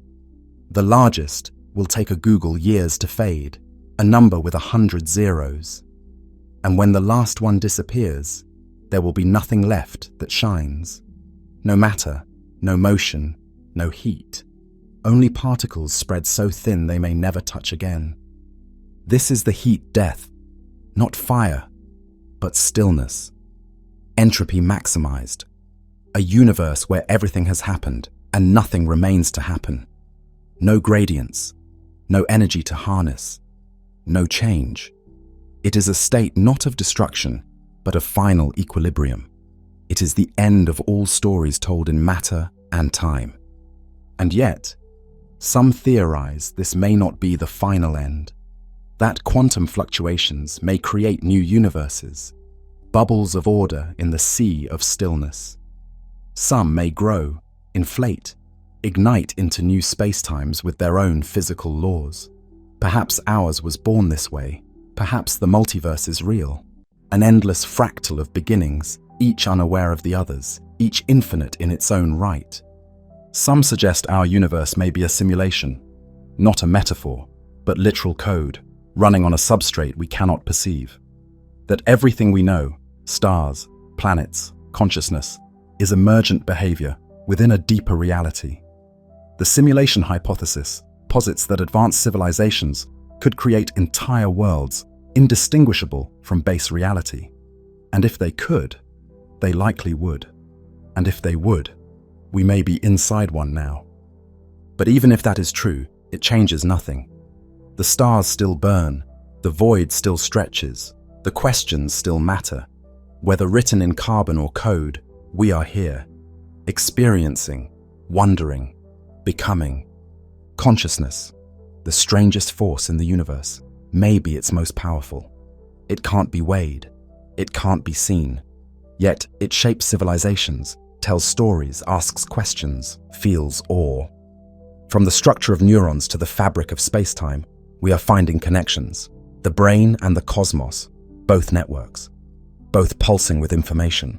Some believe consciousness is fundamental, woven into the universe like space and time. Others see it as an emergent property. The brain, a temporary mirror held up to the infinite. And still the mirror reflects. Still we wonder. Still we reach. No other creature we know of has ever looked up and asked why. No other planet, as far as we can tell, has grown eyes to see the stars. That may change, or it may not. But for now, in this moment, we are here. A flicker of thought on a grain of dust, orbiting a small star in a quiet corner of a vast and ancient galaxy. And that, against all odds, may be enough. In the deep architecture of the cosmos, patterns repeat. Spiral galaxies mirror the whirlpools in our oceans. The filaments of the cosmic web resemble the neural pathways of the brain. The golden ratio appears in the arms of galaxies, in the growth of seashells, in the branching of trees. The universe, in its vastness, echoes itself, from the micro to the macro, from the subatomic to the galactic. These patterns are not proof of design, but signs of underlying order. Structure in chaos, law in the unknown. The universe is not uniform. It is lumpy, uneven.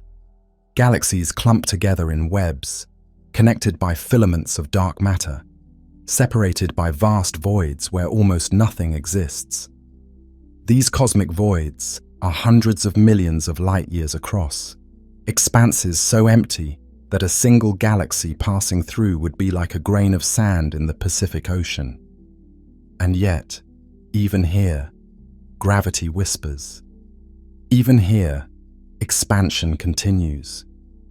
Quantum mechanics tells us the universe is not made of things, but of probabilities. Particles blink in and out of existence. Locations are uncertain until measured. Entanglement links particles across space, instantaneously, as if the universe itself does not care about distance. Reality, at its core, is fuzzy. The closer we look, the less solid it becomes. And yet, out of that uncertainty emerges everything: matter, energy, time, thought. There are particles that can pass through entire planets without slowing down. Neutrinos, ghost particles, are created in nuclear reactions, in the hearts of stars, in supernovae. Trillions pass through your body every second, unnoticed. They are messengers from the core of suns, from the edge of the universe, from moments after the Big Bang. They are the silent threads connecting us to everything. There are places where time moves differently. Near black holes, seconds stretch into hours. In accelerating frames, clocks run slower. This is not illusion. It is the shape of reality. A traveler moving near the speed of light could journey across the galaxy and return to find centuries passed at home. Time is not fixed. It bends, warps, flows. It is part of space, and space is not a backdrop. It is alive, shifting, reactive. The universe is not a stage, but a player, and perhaps the strangest truth of all. The universe has no center, no edge, no outside. It is not expanding into anything. Space itself is expanding, everywhere, all at once. Every galaxy sees every other galaxy moving away. The fabric is stretching, the scale is growing, and yet, from inside it feels still.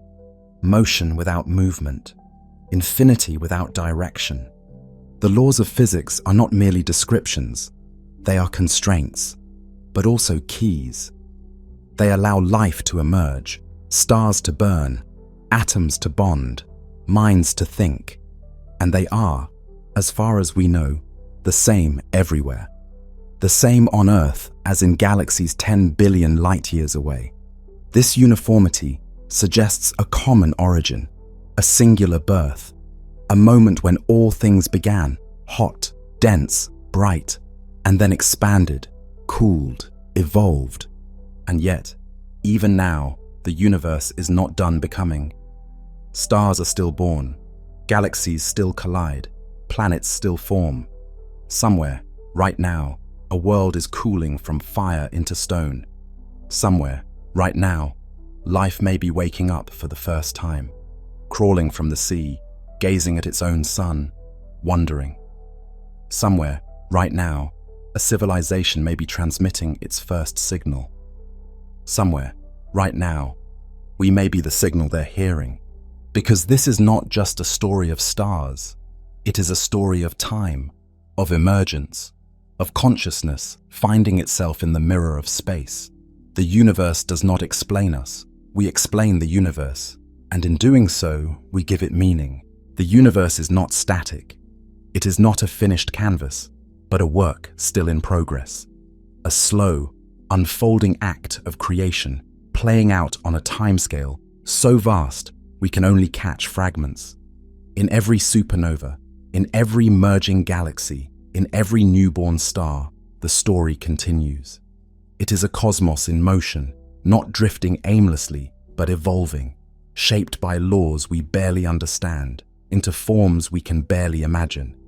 Between the atoms in your hand is empty space, vast and silent, proportionally as empty as the distances between stars. The solidity of matter is an illusion of quantum fields and electromagnetic forces. You are not made of things, but of relationships, interactions, fields vibrating into what we call matter. And yet, from this emptiness emerges thought, memory, love, a mind aware of itself, looking outward and inward all at once. Your body is made of hydrogen from the Big Bang, carbon from dying stars, calcium from ancient supernovae. You are the dust of collapsed suns organized by DNA into a form that can ponder its own origins. Life is the universe folding in on itself, a pattern of molecules complex enough to ask why. This is not philosophy, this is physics. Every breath you take is shared with the past. The oxygen in your lungs may have passed through the leaves of trees that grew before you were born. The water in your veins may have once flowed through ancient rivers, ancient animals, ancient storms. You are not separate from the earth, and earth is not separate from the cosmos. It is a vessel, a temporary concentration of matter and energy, forged by a billion accidents and a few consistent laws. And still, there is so much we do not know. We do not know what dark matter is. We do not know why there is more matter than antimatter. We do not know how consciousness arises from tissue, or if it even does. We do not know if the constants of nature are truly constant. We do not know if time had a beginning, or if it loops, echoes, branches into infinite paths. We do not know how the universe will end, but we know that everything that begins also changes, that all structures, all stars, all thoughts are temporary, that impermanence is not failure, but nature. The arrow of time moves in one direction, driven by entropy, the tendency of systems to move from order to disorder. And yet within that law, pockets of complexity emerge. Galaxies, solar systems, life. This is the paradox. The same universe that trends toward simplicity also gives rise to stars, cells, minds. The same randomness that scatters also creates. It is within this tension, between chaos and order, that life finds its window. It is here that meaning is born, not from design, but from participation, from existence itself. You are not separate from the cosmos. You are a way for it to feel, to ask, to wonder. A brief arrangement of particles tuned by time into awareness. And as you look out at the stars look back through you, because for a moment, in this tiny corner of space, the universe knows that it is vast, and it knows that it is beautiful. There is a silence in space that is absolute. It is not quietness as we know it, but the absence of medium, the absence of air. Sound cannot travel there, and yet the cosmos speaks. It speaks in light, in radiation, in gravity. The collision of neutron stars sends ripples through space-time, gravitational waves that stretch and squeeze reality itself. We have built instruments so sensitive they can detect these ripples from galaxies millions of light years away. With them, we listen not with ears, but with mathematics. We hear the universe through distortion. And in that distortion, we find new truths. Space is not smooth. It is not flat. It curves around mass. It twists near spin. It dances under tension. It expands. It vibrates. It bends. It is not the stage upon which the universe acts. It is part of the cast. It interacts. It flexes. It remembers. Black holes may be the ultimate memory, not just devourers, but recorders. According to quantum theory, information cannot be destroyed, and yet black holes seem to swallow it forever. This contradiction between relativity and quantum mechanics is one of the greatest puzzles in physics. Some believe that information is encoded on the event horizon, like a hologram. Others believe it leaks out in Hawking radiation, twisted beyond recognition. Others still think our understanding is too limited, that something deeper awaits discovery, a new theory uniting gravity and quantum mechanics at last. That theory may not just explain the universe, it may explain everything, why there is something rather than nothing, why the laws of physics take the form they do, why the cosmos permits life, thought, love. We call it the theory of everything, and we have not found it yet. But every equation, every telescope, every experiment brings us one step closer to unveiling the machinery beneath the veil. In all directions, the universe looks the same. No matter where we point our instruments, we see galaxies drifting away, redshifted by expansion. This symmetry suggests something astonishing.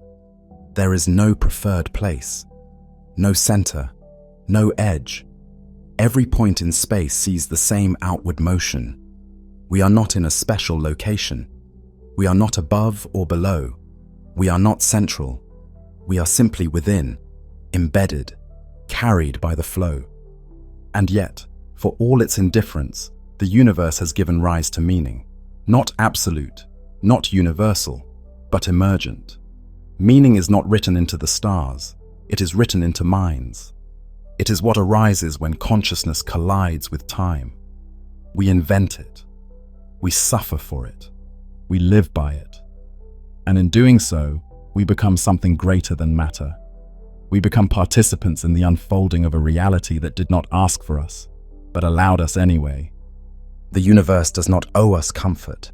It offers no guarantees, no protection, no permanence. But it permits us. It permits stars to form. It permits chemistry to dance. It permits biology to emerge. It permits atoms to arrange themselves into minds that can imagine futures, remember pasts, and build tools to reach beyond what is visible. That permission, that fragile, narrow band of possibility, is everything. And though we are small, we are not powerless. Though we are brief, we are not irrelevant. We are perhaps the only voice the universe has ever had. A single point of awareness in a sea of silence. But a point that burns, that questions, that dreams. A point that, even knowing its own impermanence, still dares to reach for the stars. In the silent depths of space, a star is dying. After millions of years of shining, pouring light and warmth into its corner of the galaxy, the star's final moment has arrived. It happens in an instant. The star's core collapses, and then, boom! A titanic explosion tears the star apart from within. Brilliant light floods the darkness. For a few blinding weeks, this single dying star outshines the billions of other stars in its galaxy. Its outer layers are hurled into the void, carrying a treasure of newly forged elements. In the aftermath, a glowing cloud of stellar debris, rich with hues of neon blues and fiery reds, laced with specks of gold, expands outward, and at its center, a strange new object is born from the star's crushed heart. This is a supernova, the spectacular death of a star. It is both an ending and a beginning, a cosmic death and rebirth wrapped into one event. Supernovae are the universe's great paradox. They are violent, destructive events, the most powerful explosions since the Big Bang. Yet from their chaos comes creation. When a massive star dies in a supernova, it doesn't vanish without a legacy. The brilliant blast is a final act that seeds the cosmos with matter that will become new stars, new planets, perhaps even new life. In a very literal sense, our own existence is connected to these explosions in the sky. Every atom of calcium in our bones, of iron in our blood, of oxygen that we breathe, was forged in the cores of stars and cast across space by supernova explosions. The universe recycles itself through these stellar deaths. In the ashes of dead stars lie the ingredients of future worlds. To understand how such an immense explosion happens, we must first understand the life of a star. Like living creatures, stars have life cycles. They are born, they age, and they die. A star's fate, the way it dies and what it leaves behind, depends on its mass, the amount of matter it contains. Small stars live long, steady lives and perish quietly. Very large stars live short, furious lives and die in cataclysmic blasts. Imagine a stellar nursery, a cold, dark cloud of gas and dust in space. Over time, gravity draws parts of this cloud together into clumps. One clump grows denser and hotter at its core until a new star ignites, shining with nuclear fire. This infant star spends most of its life steadily fusing hydrogen into helium in its core, a process that releases the light and heat we see from stars.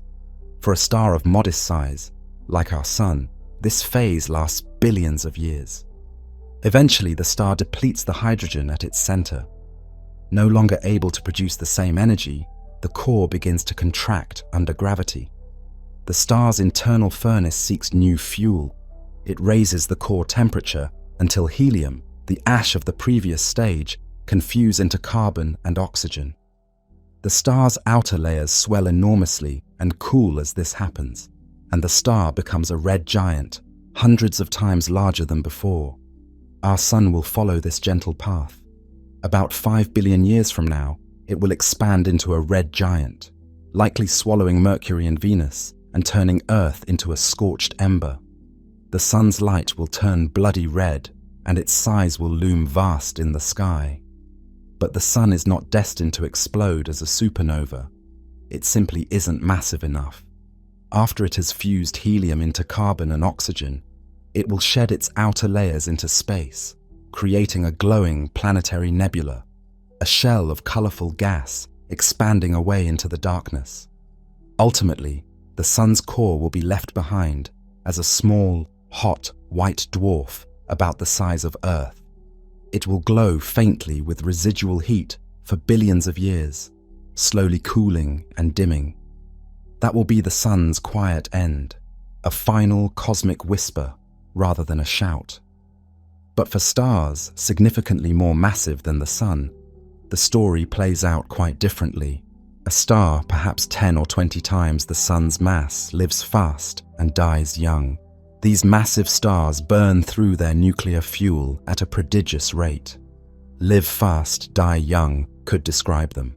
They shine tens of thousands or even hundreds of thousands of times brighter than the Sun, but exhaust their core fuel in only a few million years. As a massive star ages, it undergoes a vivid transformation. After burning through its core hydrogen, it becomes a red supergiant, much like the famous star Betelgeuse in Orion's shoulder, a colossal swollen star so large that if it replaced our Sun, its surface might extend beyond the orbit of Mars. Inside its core, the star is a raging furnace, fusing heavier and heavier elements in successive stages. Hydrogen fuses to helium, helium fuses to carbon and oxygen, carbon fuses into neon, sodium and magnesium, neon burns to oxygen and magnesium, oxygen fuses into silicon and sulfur, and, finally, silicon fuses into iron and nickel. In the star's final days, its interior resembles a giant onion with layered shells of different elements.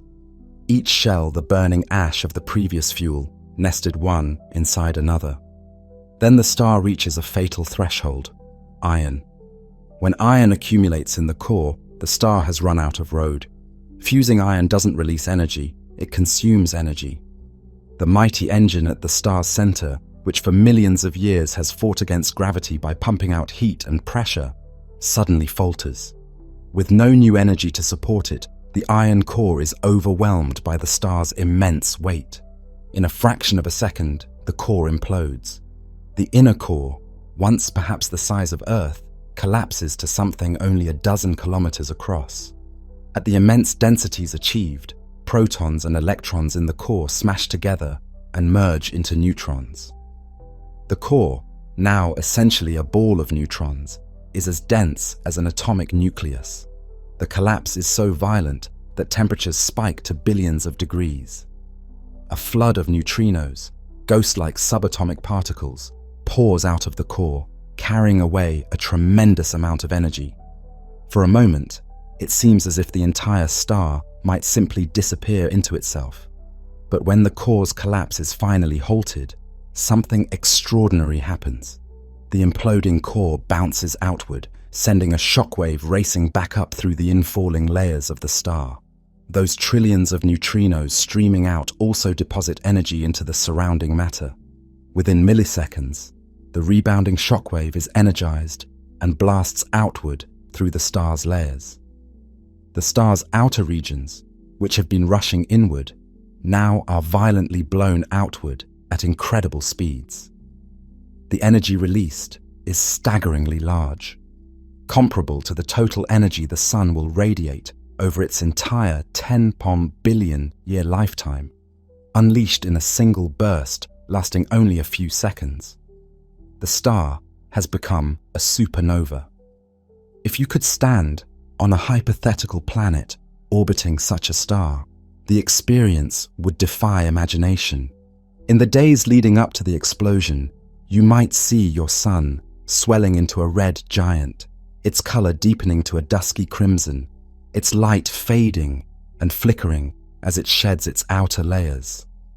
The sky might glow strangely as the star ejects shells of gas. Then, seemingly without warning, the end comes. One moment, the night side of your planet is dark and serene, the bloated red sun hanging low on the horizon.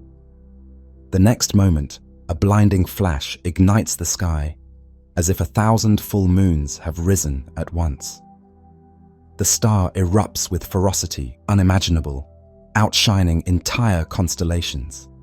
In seconds, a wave of intense radiation scorches the planet's surface. The atmosphere itself might ignite in a brief, furious glow. Within minutes, the crushing blast front arrives, a wall of plasma and gas moving at millions of kilometers per hour. If the planet is close enough, it would be stripped of its atmosphere and perhaps shattered entirely. It is a celestial cataclysm beyond comprehension. Thankfully, we observe supernovae from the safety of tens of thousands of light years away, where their violence translates only into a wondrous light show in the sky and a rain of subatomic particles that pass harmlessly through us. From hundreds or thousands of light years away, a supernova appears as a sudden new star that wasn't there before, often outshining all the normal stars around it. It can start as an unremarkable pinprick one night, and then, night after night, grow in brightness until it rivals the brightest stars, or even the moon in the sky. For weeks, sometimes months, it remains brilliant, visible even in daylight if it's close enough, and then gradually it fades, shrinking back into the darkness as its energy is expended.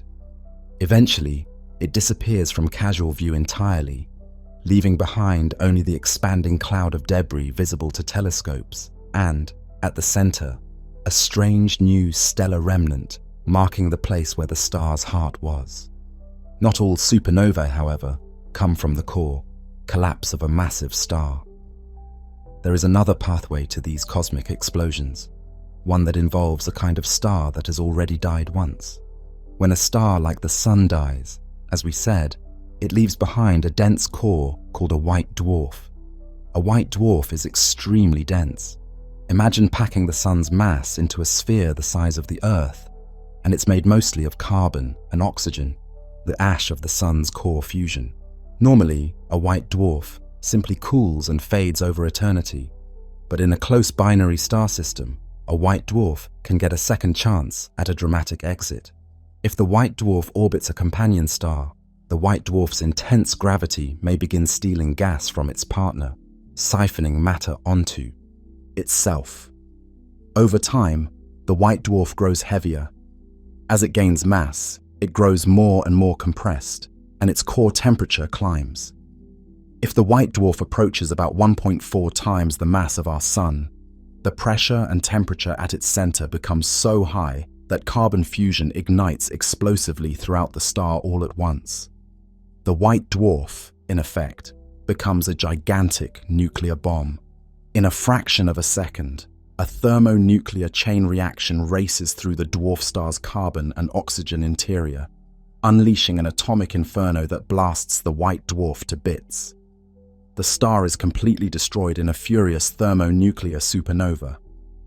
In some cases, two white dwarfs in a binary system can also spiral into each other and merge, likewise igniting a catastrophic supernova without needing gas from a normal star. Different route, same destination, an explosion. Astronomers classify supernovae based on the light they emit, especially the fingerprints of elements seen in their spectrum. The first big distinction is simple. Does the supernova's spectrum show hydrogen or not? Hydrogen, the most common element, usually makes up the outer layers of stars. A supernova that clearly shows hydrogen in its ejected material is called a Type II supernova. These are typically the core collapse explosions of massive stars that retain their hydrogen envelopes right up to the moment of death. Other supernovae show little or no hydrogen in their spectra. These are generally called Type I. The white dwarf explosions in binary systems are one subtype of Type I, specifically Type Ia supernovae. They have a distinctive spectral signature. No hydrogen lines at all, but a strong absorption line of ionized silicon, plus later an emergence of ion lines. These indicate the presence of elements like silicon and iron synthesized in the explosion. Type Ia supernovae, being born of similar white dwarf trigger conditions, also reach almost the same peak brightness, which made them incredibly useful, as we'll see later. There are also types Ib and Ik, which, like Type II, are core, collapse explosions of massive stars. But in these cases, the star had lost its outer hydrogen layers before it exploded. Such stars might shed their outer layers through powerful stellar winds or by transferring mass to a companion star earlier in their life. So, when they finally explode, little or no hydrogen is left to appear in the spectrum. Type Eb supernovae show helium lines, and Type Ik show neither hydrogen nor helium clearly. Despite these differences in label, the fundamental mechanics are similar. The star's core collapses and blows the star apart. Astronomers can tell the types apart by looking at the supernova's spectrum. For example, a Type Ia will have a telltale line of singly ionized silicon at about 615 nm wavelength near maximum light, while a Type II will show hydrogen Balmer lines. These subtle fingerprints in the light are the clues that let us decode what kind of star died and how. So, whether it's a massive star's core collapse or a white dwarf's detonation, the result is one of the most powerful blasts in the universe. The energy and light released are so great that for a short time, a single supernova can outshine an entire galaxy of normal stars. It's as if 1 billion suns all went off in one location. No wonder early sky watchers were astonished by them. Throughout human history, supernovae in our own galaxy have occasionally announced themselves to human eyes, becoming brilliant beacons in the night. Long before modern science, people looked up and saw these new stars appear where nothing had been visible before, and they were awestruck. The records of these events are etched in history. In the year 1054 AD, Chinese astronomers noted a dazzling guest star in the constellation we now call Taurus. It shone so brightly that, according to their records, it was visible in the daytime sky for weeks and at night for nearly 2 years.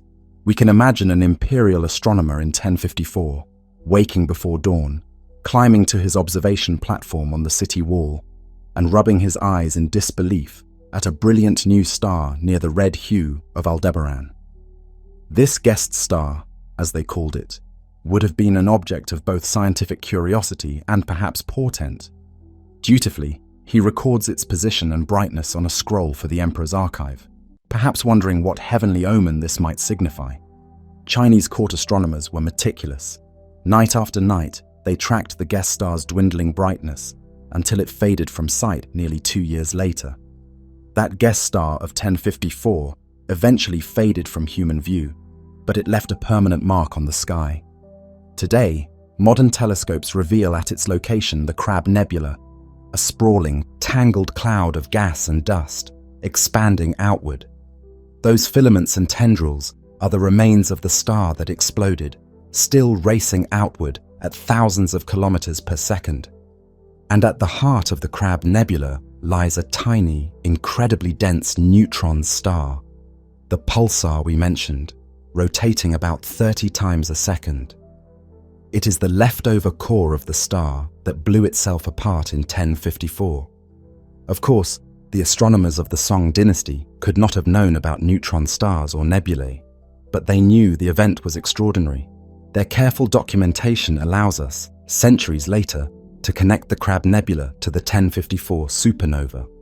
Another great supernova lit up Earth's skies in April of 10,006 AD.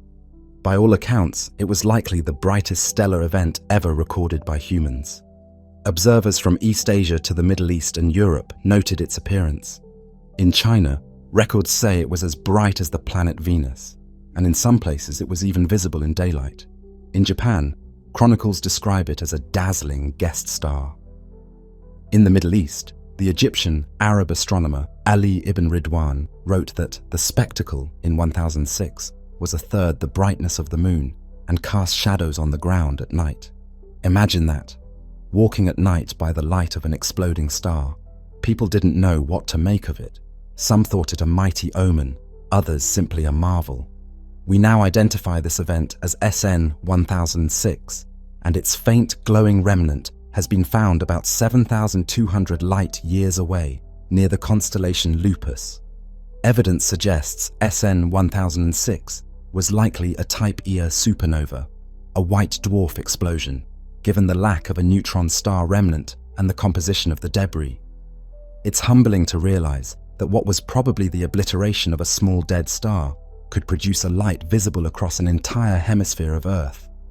In 1572, a supernova appeared in the constellation Cassiopeia, and it profoundly affected the course of astronomy.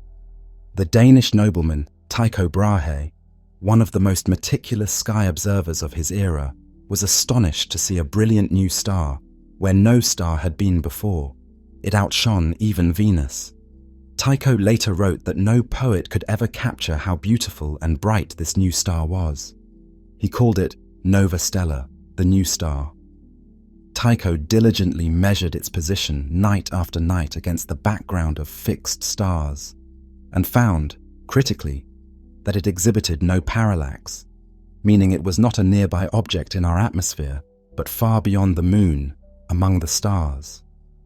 This was a direct challenge to the prevailing Aristotelian belief that the heavens were immutable and unchanging. If a star could suddenly appear, the heavens were not eternal and perfect after all. Tycho published his observations in a famous work, De Stella Nova.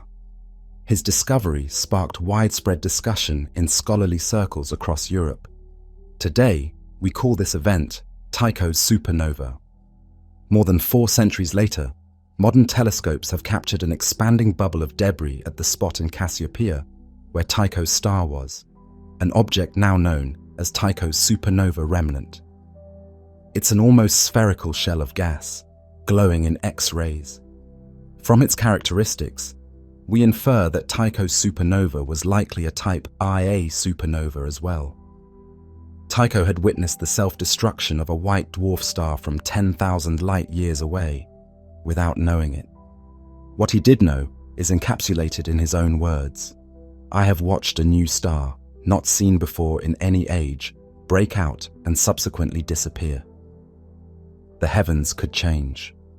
Only 32 years after Tycho's discovery, in 1604, another brilliant new star appeared, this time in the constellation Ophiuchus. It was observed by many, including astronomer Johannes Kepler in Prague. Kepler studied it carefully and wrote a book about it, De Stella Nova. At its peak, this 1604 supernova was brighter than Jupiter and could even be glimpsed in daylight. It gradually faded over a year and a half. Kepler's findings, like Tycho's, confirmed that the new star had no measurable parallax, placing it far beyond the moon. In Italy, Galileo Galilei gave public lectures about the 1604 nova, using it as evidence that contradicted the Aristotelian doctrine of an unchanging cosmos. The appearance of these supernovae in 1572 and 1604 within a human lifespan dealt a serious blow to ancient astronomy and helped usher in a new, dynamic view of the universe. Kepler's supernova of 1604 is the last supernova in our Milky Way that has been clearly observed with the naked eye. Little did astronomers of the time know, it would be more than 4 centuries before another such event would be seen in our galaxy. Interestingly, a supernova did occur later in the 17th century, around 1680, but it was not widely observed, or at least not recorded in surviving documents. We know of it only from its ghost, the Cassiopeia, a supernova remnant. This ragged, expanding shell of debris, glowing in radio waves and X-rays, marks the remains of a massive star that exploded roughly 340 years ago. Why was it not noted like Tycho's or Kepler's? Possibly the explosion was obscured by interstellar dust, dimming its visible light before it reached Earth. Recent calculations indicate that the star that became Cas A might have ejected a lot of its mass before exploding, so the supernova's optical light was much fainter than expected. There is a tantalizing historical hint. The English astronomer John Flamsteed in 1680 recorded a faint star in Cassiopeia that was not seen before or after. That could have been the fleeting sight of Cas A's supernova, but we can't be certain. In any case, Cas A's existence, only revealed later by our telescopes, reminds us that not all stellar catastrophes announce themselves obviously. Some are missed by history, hiding in the obscuring folds of the galaxy. After Kepler's 1604 supernova, centuries passed, with no new nova stella blazing forth in our skies. But astronomers continued to watch and to wonder. In 1885, a sudden star, like light, appeared in the Great Andromeda Nebula. At the time, astronomers noted this nova and were puzzled that such a bright outburst could happen in what they thought was just a nebula. Only later did we realize this was a supernova in an entirely separate galaxy, the first ever recorded outside the Milky Way. This was a hint that such explosions occur everywhere, not just in our own cosmic backyard. In the early 20th century, our understanding of supernovae took great leaps. 2 astronomers, Walter Baade and Fritz Zwicky, working in the 1930s, made a bold proposal. They suggested that supernovae were the cataclysmic transition of ordinary stars into neutron stars, extremely dense stellar remnants composed mostly of neutrons.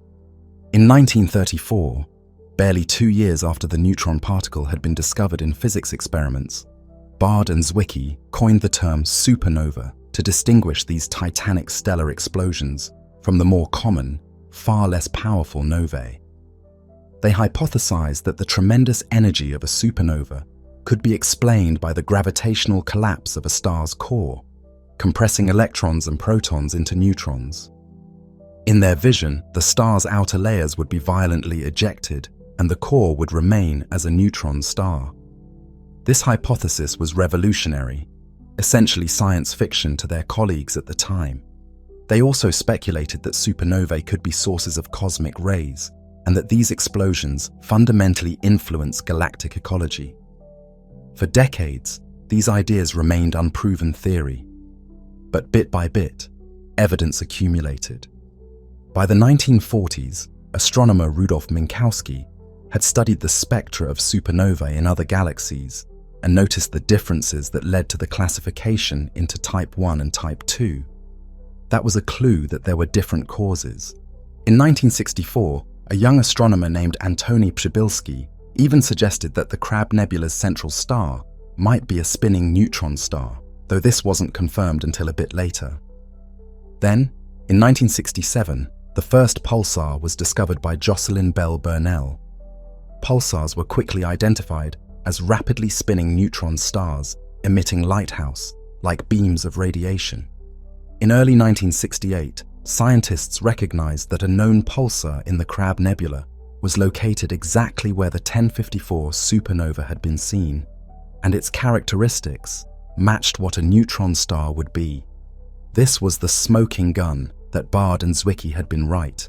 Supernovae do produce neutron stars. The Crab Nebula pulsar flashes 30 times a second, unmistakably a neutron star left from that explosion. From then on, the picture became clearer. By the late 20th century, astronomers had detected supernovae in countless distant galaxies and understood that when we see a distant galaxy suddenly pinpricked by a new gleam, it's likely a star reaching its grand finale. We finally had a coherent narrative. Massive stars explode as supernovae and leave neutron stars or black holes. White dwarfs explode as supernovae and leave no remnant, but create a wealth of heavy elements. The theoretical bold strokes of Zwicky and Bard had become an observational reality. All this set the stage for one of the most significant supernova observations in modern times, supernova 1987A. In February 1987, astronomers in the southern hemisphere spotted a new star in the Large Magellanic Cloud, a small companion galaxy to the Milky Way, about 168,000 light-years away. On the night of February 23, 1987, at an observatory in the Chilean Andes, a young astronomer named Ian Shelton was developing a photographic plate he had just exposed of the Large Magellanic Cloud's starfield. To his surprise, on the fresh image, a star glowed in a spot where no star had appeared on older charts. Thinking it might be a flaw in the plate, he stepped outside and gazed toward the faint smear of the LMC with his own eyes. There it was, a bright pinpoint of light in the Tarantula Nebula region that hadn't been there before. In that moment, he realized he was witnessing a star's death cry from across 168,000 light-years. He rushed to announce the discovery. Within hours, news of the new supernova spread worldwide, and telescopes everywhere turned to observe it. The object was named SN 1987A. It was the closest supernova observed since Kepler's of 1604. Though being in another galaxy, it was visible only from the southern hemisphere. Southern hemisphere observers, both amateur and professional, were treated to a faint star that rapidly rose to about magnitude 3, easily visible to the naked eye. SN 1987A turned out to be an unusual supernova in many ways. The star that exploded was identified on old photographs.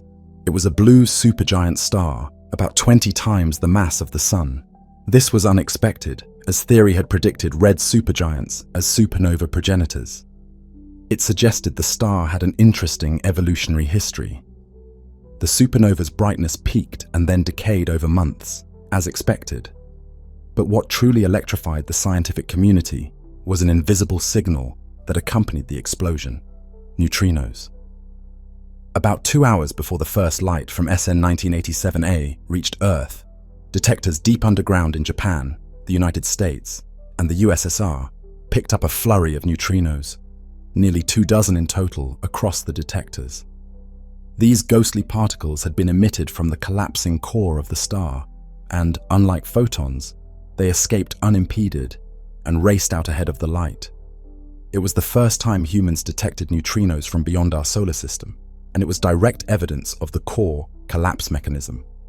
In fact, Kamiokande 2 in Japan recorded 12 neutrinos, the IMB detector in the US recorded 8, and the Baksan detector in Russia recorded 5, for a total of 25 neutrinos, an almost absurdly small number out of the 10^-8 neutrinos the supernova emitted, yet more than enough to confirm theoretical predictions. Those neutrinos arrived around 3 hours before the optical explosion was seen. They provided proof that 99% of the energy of the collapse went into neutrinos, just as theory had suggested. They also gave astronomers about a 3-hour heads up that something spectacular was about to happen in the LMC. The detection of neutrinos from SN 1987A was a milestone. It marked the birth of neutrino astronomy and validated crucial aspects of supernova theory. But even with such breakthroughs, the exact details of how a collapsing star's core launches the supernova shock remain an active area of research to this day. Astrophysicists use some of the world's most powerful supercomputers to simulate core collapse supernova because the physics is extremely complex. It involves hydrodynamics, nuclear physics, neutrino transport, and general relativity all at once. These simulations have largely validated the idea that a flood of neutrinos from the forming neutron star can re-energize the stalled shockwave and cause the star to explode instead of simply imploding, but many subtleties remain. In some simulations, slight differences in how the stellar core convects or how neutrinos oscillate in flight can determine whether the star blows up or collapses quietly into a black hole. Each new observed supernova provides data to refine these models. SN 1987A, for instance, taught us volumes, yet also raised questions. It showed that while we conceptually understand supernovae, we still have mysteries to solve about the precise physics in those last split seconds. After the brilliant flash of 1987A faded, it left behind a changing scene that astronomers have continued to study. The Hubble Space Telescope and other observatories have monitored SN 1987A's remnant over the decades. We saw a beautiful structure of 3 rings around the site of the explosion, material the star had blown off in epochs before it died, now glowing as the supernova's shockwave slams into it. Over time, those rings began to brighten as shock, heated knots of gas lit up, looking like a pearl necklace in space. SN 1987A also confirmed that supernovae create new elements.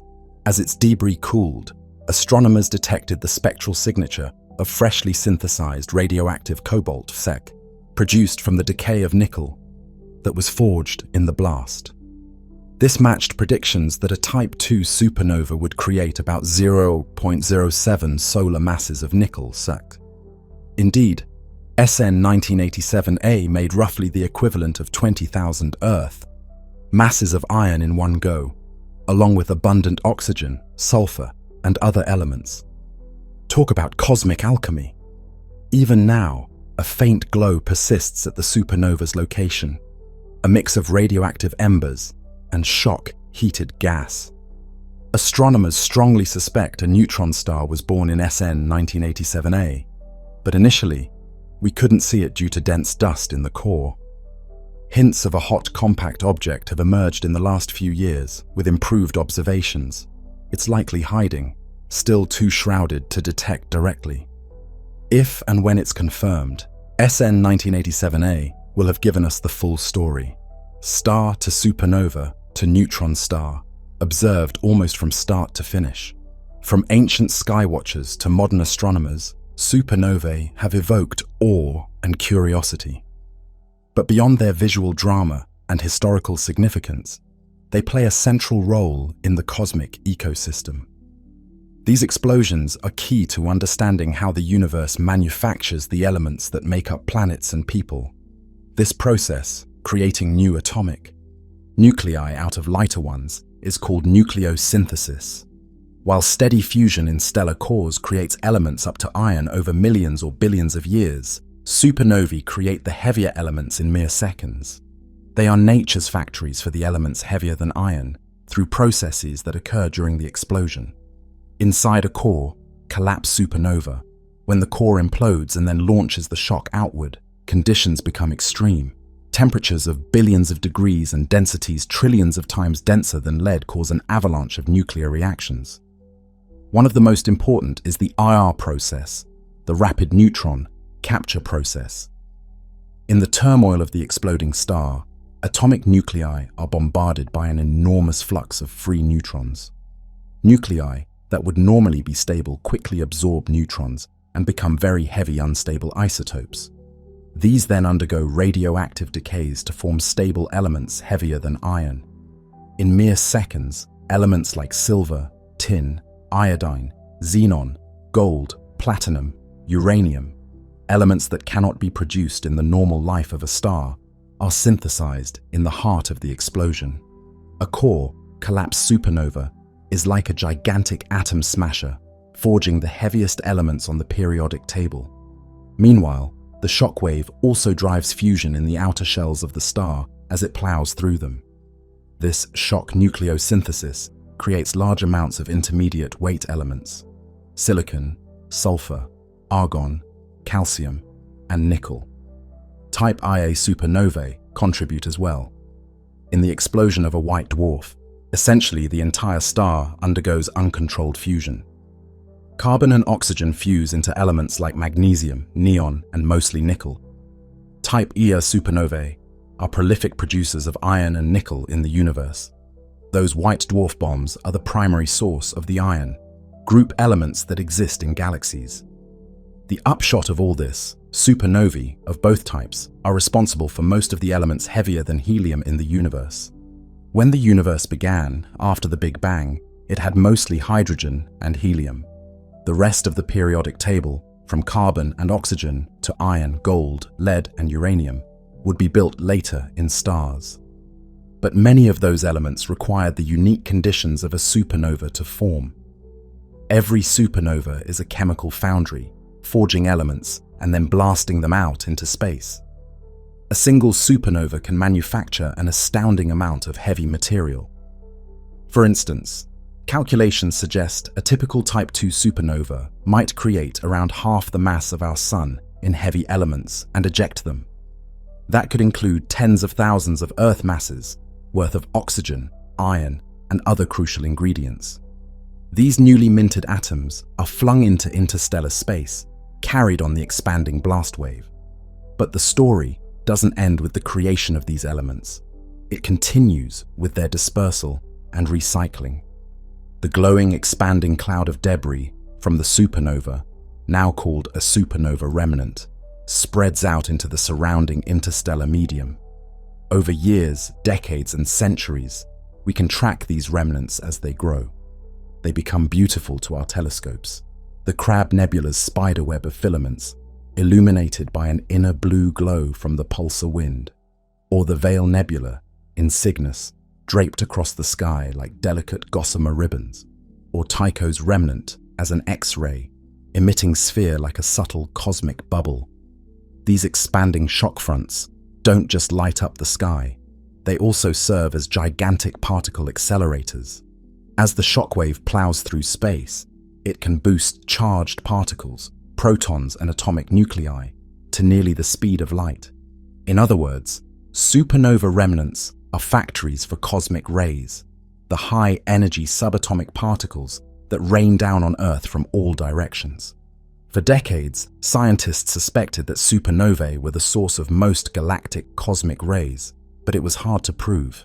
Recently, gamma-ray observatories have caught the telltale high-energy glow produced when these speedy particles smash into surrounding gas near supernova remnants. In remnants like IC 443 and W44, we see the unmistakable signature of protons accelerated to relativistic speeds, emitting gamma rays. This was essentially conclusive evidence that supernova remnants, as Bard and Zwicky predicted long ago, give rise to cosmic rays.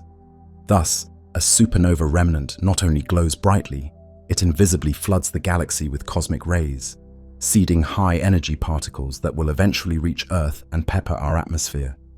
The material blasted into space by a supernova, those expanding clouds of gas and dust laced with heavy elements, eventually mixes into the wider galaxy. Over time, that debris will become part of giant molecular clouds, the same kind of clouds that stars form from. In fact, the shockwave of a supernova can itself trigger new rounds of star formation. When the expanding shell of gas plows into a nearby cold cloud of gas, it can compress that cloud, causing parts of it to gravitationally collapse and form new stars. In this way, one star's violent death can spur the birth of many new stars, a cosmic cycle of renewal. Our own solar system may bear the fingerprints of such an event. There are telltale isotopes in ancient meteorites that suggest a supernova's shockwave might have triggered the collapse of the cloud that formed the Sun and simultaneously seeded the raw material of the early solar system with freshly made heavy elements. We truly might be, in part, the offspring of a long ago supernova. Supernova explosions, then, are a kind of cosmic fertilizer. They take the elements fused in the heart of a star and scatter them far and wide, enriching the galactic gas with heavy elements that will become part of the next generations of stars and planets. Without supernovae, the universe would likely have remained a dull place of hydrogen and helium gas, with maybe some stars, but no planets, no complex chemistry, and certainly no life as we know it. It took generations of stars, living and dying, each supernova adding more heavy elements to the galactic mix, to eventually build a planet like Earth with its rich diversity of elements. The iron in our blood, the calcium in our teeth, the potassium in our bananas, all were forged in some ancient supernova and delivered to the primordial cloud that formed our solar system. As the late astronomer Carl Sagan memorably said, "We are made of star stuff." Supernovae are a key part of what he meant by that. What remains after a supernova can be just as intriguing as the explosion itself. In a core collapse supernova, when the fury of the explosion has abated, the core of the star has been transformed dramatically. Depending on the original star's mass, that collapsed core becomes either a neutron star or a black hole. We encountered neutron stars earlier, the city-sized, ultra-dense spheres of neutrons left behind when a star's core is compressed beyond white dwarf densities. A neutron star is an object of mind-boggling characteristics. It packs more mass than our Sun into a sphere only about 20 kilometers in diameter. It's essentially a giant atomic nucleus, or as some say, a star made of neutrons. The density is so extreme that a single teaspoon of neutron star material would weigh on the order of 1 billion or more tons. The gravity at its surface is so strong that if you dropped a rock from a height of 1 meter, it would smash into the surface in a microsecond, having accelerated to millions of kilometers per hour. Neutron stars also often spin rapidly, because the original star's rotation speeds up as it contracts. A newly formed neutron star can rotate dozens or even hundreds of times per second, and many neutron stars have intense magnetic fields, trillions of times the strength of Earth's field. These spinning, magnetized neutron stars can emit beams of radiation from their magnetic poles. If such a beam sweeps past Earth periodically, we see a pulsing signal and call the object a pulsar. The Crab Nebula's central star is exactly this, a pulsar, spinning about 30 times a second, shooting out twin beams of energy. That pulsar's wind of high-energy particles energizes the Crab Nebula, making it glow across the electromagnetic spectrum. It's incredible to think that this tiny stellar remnant, perhaps 20 kilometers across, is powering an entire nebula 10 light-years in diameter with its spin. If the star that exploded was even more massive, its core might be too heavy to stabilize even as a neutron star. In that case, the core collapse doesn't stop at the neutron star stage. It continues collapsing, effectively disappearing into a gravitational abyss, a black hole. The formation of a stellar mass black hole is the ultimate finale for a massive star. The core's gravity wins completely, crushing the matter into a singularity and creating an event horizon around it from which not even light can escape. If a black hole forms at the core during the supernova, what happens to the outer layers? Often, they are still blown off in an explosion. In some cases, though, it's hypothesized that a star might collapse directly into a black hole with almost no explosion, a failed supernova, which we'll discuss momentarily. But in general, astrophysicists believe many of the most massive stars do result in supernovae that leave black holes behind. We might not see a neutron star in those remnants, which is a clue. For example, no neutron star has been found in the remnant of Kepler's 1604 supernova, leading some to wonder if perhaps a black hole formed, though most evidence points to it being a type Ia in that case. On the other hand, some known black holes in our galaxy are believed to be remnants of supernovae from massive stars long ago. Meanwhile, the supernova remnant, the blasted out shells of gas, continue expanding and evolving. Over the years and decades immediately after the explosion, the debris is extremely hot and shines brightly in X-rays. Over centuries, as it sweeps up more interstellar gas and expands, it can form beautiful nebulous structures visible in optical light. The Veil Nebula in Cygnus, for instance, is the remnant of a supernova around 8,000 years ago. Through a telescope, it appears as wispy filaments against the sky, like delicate lace draped across the stars. Each filament is a section of the spherical shock front, seen edge-on, glowing as it plows into surrounding interstellar medium and causes it to radiate. Another example, Cassiopeia A, the 17th century supernova remnant, is a patchwork of knots and clumps of glowing gases about 10 light-years across, expanding at thousands of kilometers per second. In X-ray images, we see different elements highlighted in different colors, iron in one place, silicon and sulfur in another, evidence that the star's interior was not ejected evenly, but in a turbulent mix, like a cosmic explosion, frozen in time for us to study centuries later. As these remnants expand, they eventually slow down. After tens of thousands of years, the shockwave fades, and the once distinct remnant merges back into the general interstellar medium. But by then, the deed is done. The heavy elements are scattered far from their birthplace, mingled with the primordial hydrogen of the galaxy. Let's step back and consider the broader picture. Supernovae in the context of galaxies. Our Milky Way is a vast city of stars, and supernovae are like the city's fireworks and factories combined. They are relatively rare in any given galaxy, perhaps 1 or 2 per century in a galaxy like ours, but across the cosmos as a whole, they're going off constantly. To put the prevalence in perspective, the observable universe contains hundreds of billions of galaxies. By some estimates, roughly 30 to 40 supernovae explode somewhere in the observable universe every single second. Think about that. Every tick of a clock, dozens of stars in myriad galaxies are ending their lives in magnificent detonations. Most of them, of course, we do not see. We only notice a tiny fraction, the ones that occur not too far away, or in galaxies where we happen to be looking. But they are happening, enriching those galaxies just as past supernovae enriched ours. Supernovae also play a key role in the evolution of galaxies. They are a form of feedback. They inject energy and momentum back into the interstellar medium, which can trigger some processes and halt others. In galaxies undergoing a frenzy of starbirth, many massive stars explode in relatively short order. The combined effect of dozens or hundreds of supernovae can create a galactic superwind that blows gas out of the galaxy's disk. For example, the starburst galaxy M82 has huge Bi polar outflows of gas seen in X-rays and H-alpha emission, essentially a galactic wind driven by frequent supernovae and stellar winds.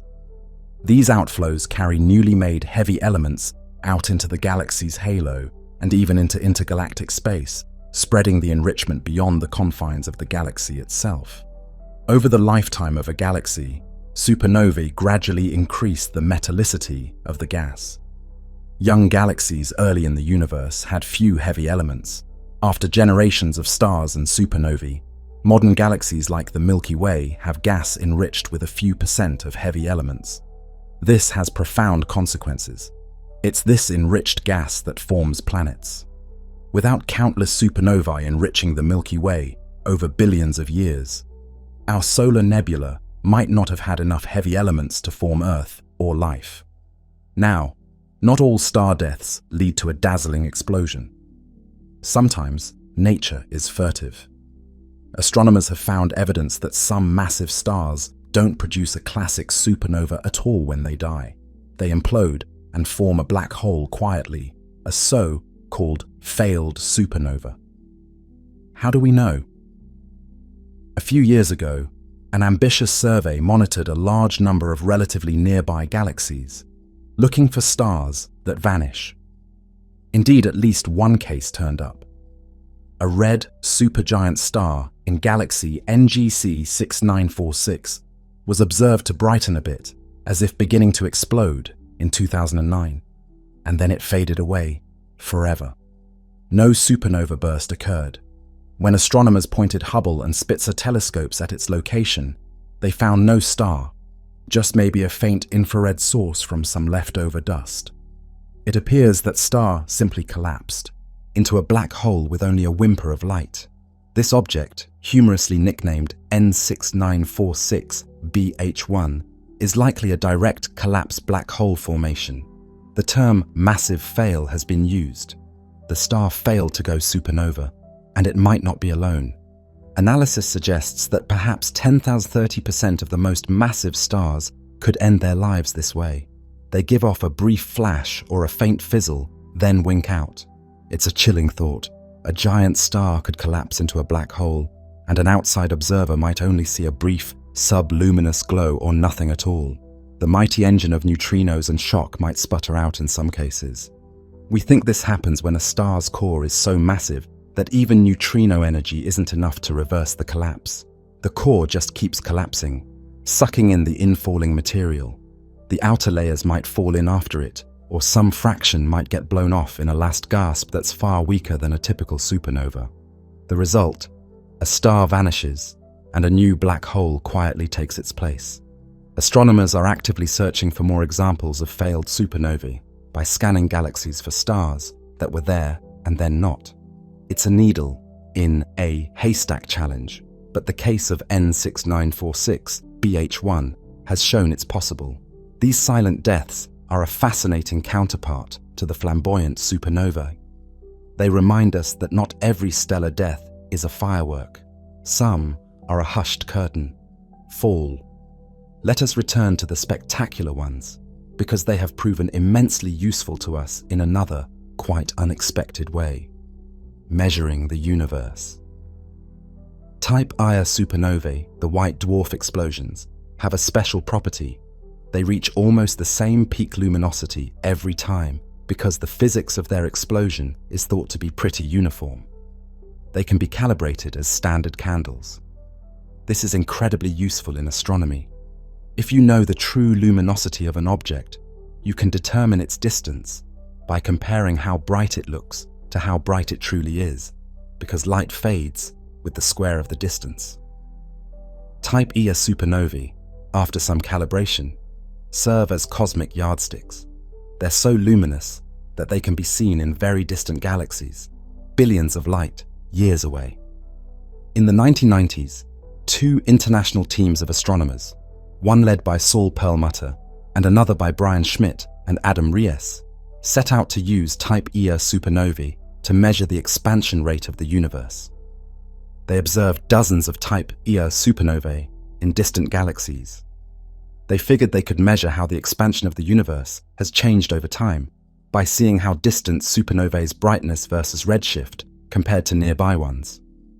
The expectation was they'd find the expansion slowing down. Instead, they found something astonishing. The distant supernovae were dimmer than expected. They appeared too faint, which implied they were farther away than the standard cosmological model predicted. The only reasonable explanation was that the expansion of the universe has been speeding up. Those supernovae had gotten farther away from us than they would have in a decelerating universe. In 1998, the announcement came. The expansion of the universe is accelerating, driven by something we now call dark energy.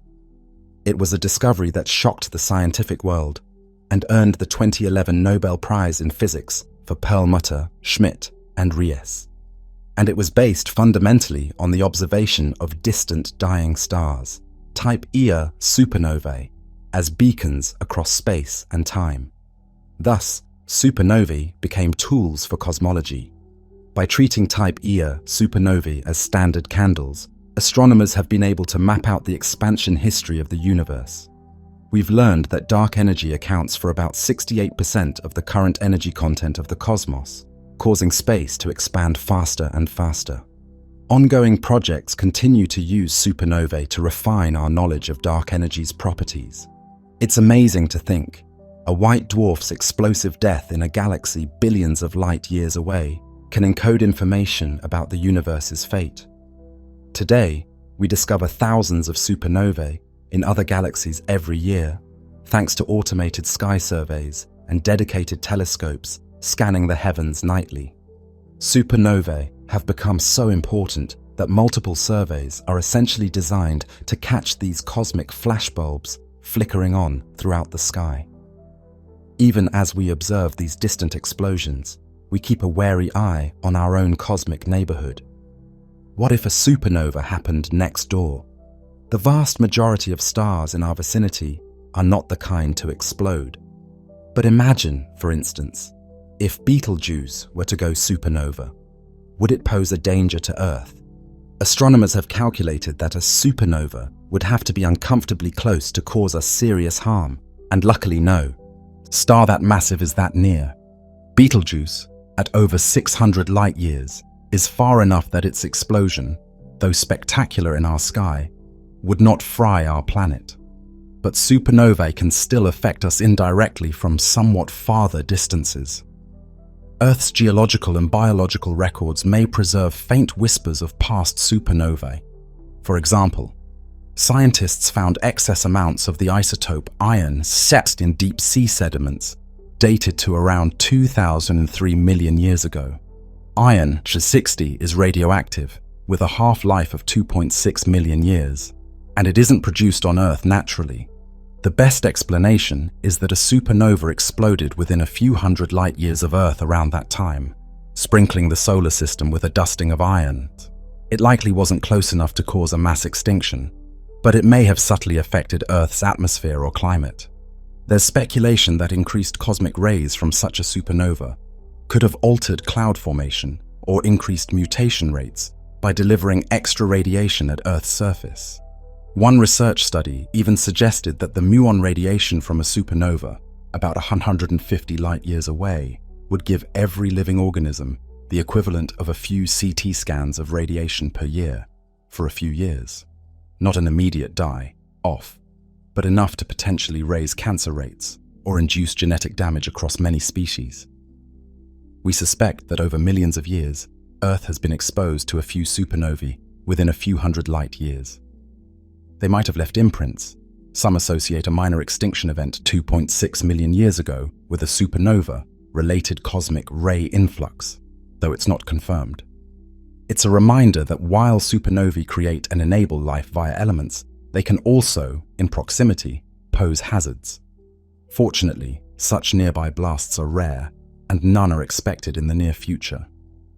The closest star capable of going supernova in, say, the next million years is Betelgeuse, or perhaps the somewhat more distant star Eta Carinae. Betelgeuse's recent dramatic dimming in 2019-2020 sparked excited rumors that it might be about to explode. It turned out to be due to a giant cloud of dust that the star had belched out, temporarily blocking its light. Not the actual prelude to a supernova. Betelgeuse is likely not going up in our lifetimes, but we can't be absolutely sure. If Betelgeuse does explode, it will be an awe-inspiring spectacle. At 600+ light-years, it could become as bright as the quarter moon, casting gentle shadows at night. It would be visible in daylight as a pinpoint glow. It would be the brightest supernova witnessed in recorded history, and it would be perfectly harmless to us. Astronomers aren't just waiting passively for the next nearby supernova. We are actively preparing for it. We have networks like the Supernova Early Warning System tying together neutrino observatories worldwide. If a star's core collapses somewhere in our galaxy, a torrent of neutrinos will erupt from it and reach Earth hours before the first light from the explosion does. SNEWS is designed to detect that neutrino flood and automatically alert astronomers. Essentially, a heads-up, a star is exploding message. Imagine a future night, perhaps not far off. Late one evening, deep underground in a neutrino detector facility, hundreds of light sensors suddenly register a ghostly burst of flashes as a wave of neutrinos passes through Earth. Computers instantly recognize the signature of a core, collapsed supernova, and SNEWS sends out a global alert. Within seconds, telescopes, robotic and human, operated all start slewing to target the region of sky from which the neutrinos came.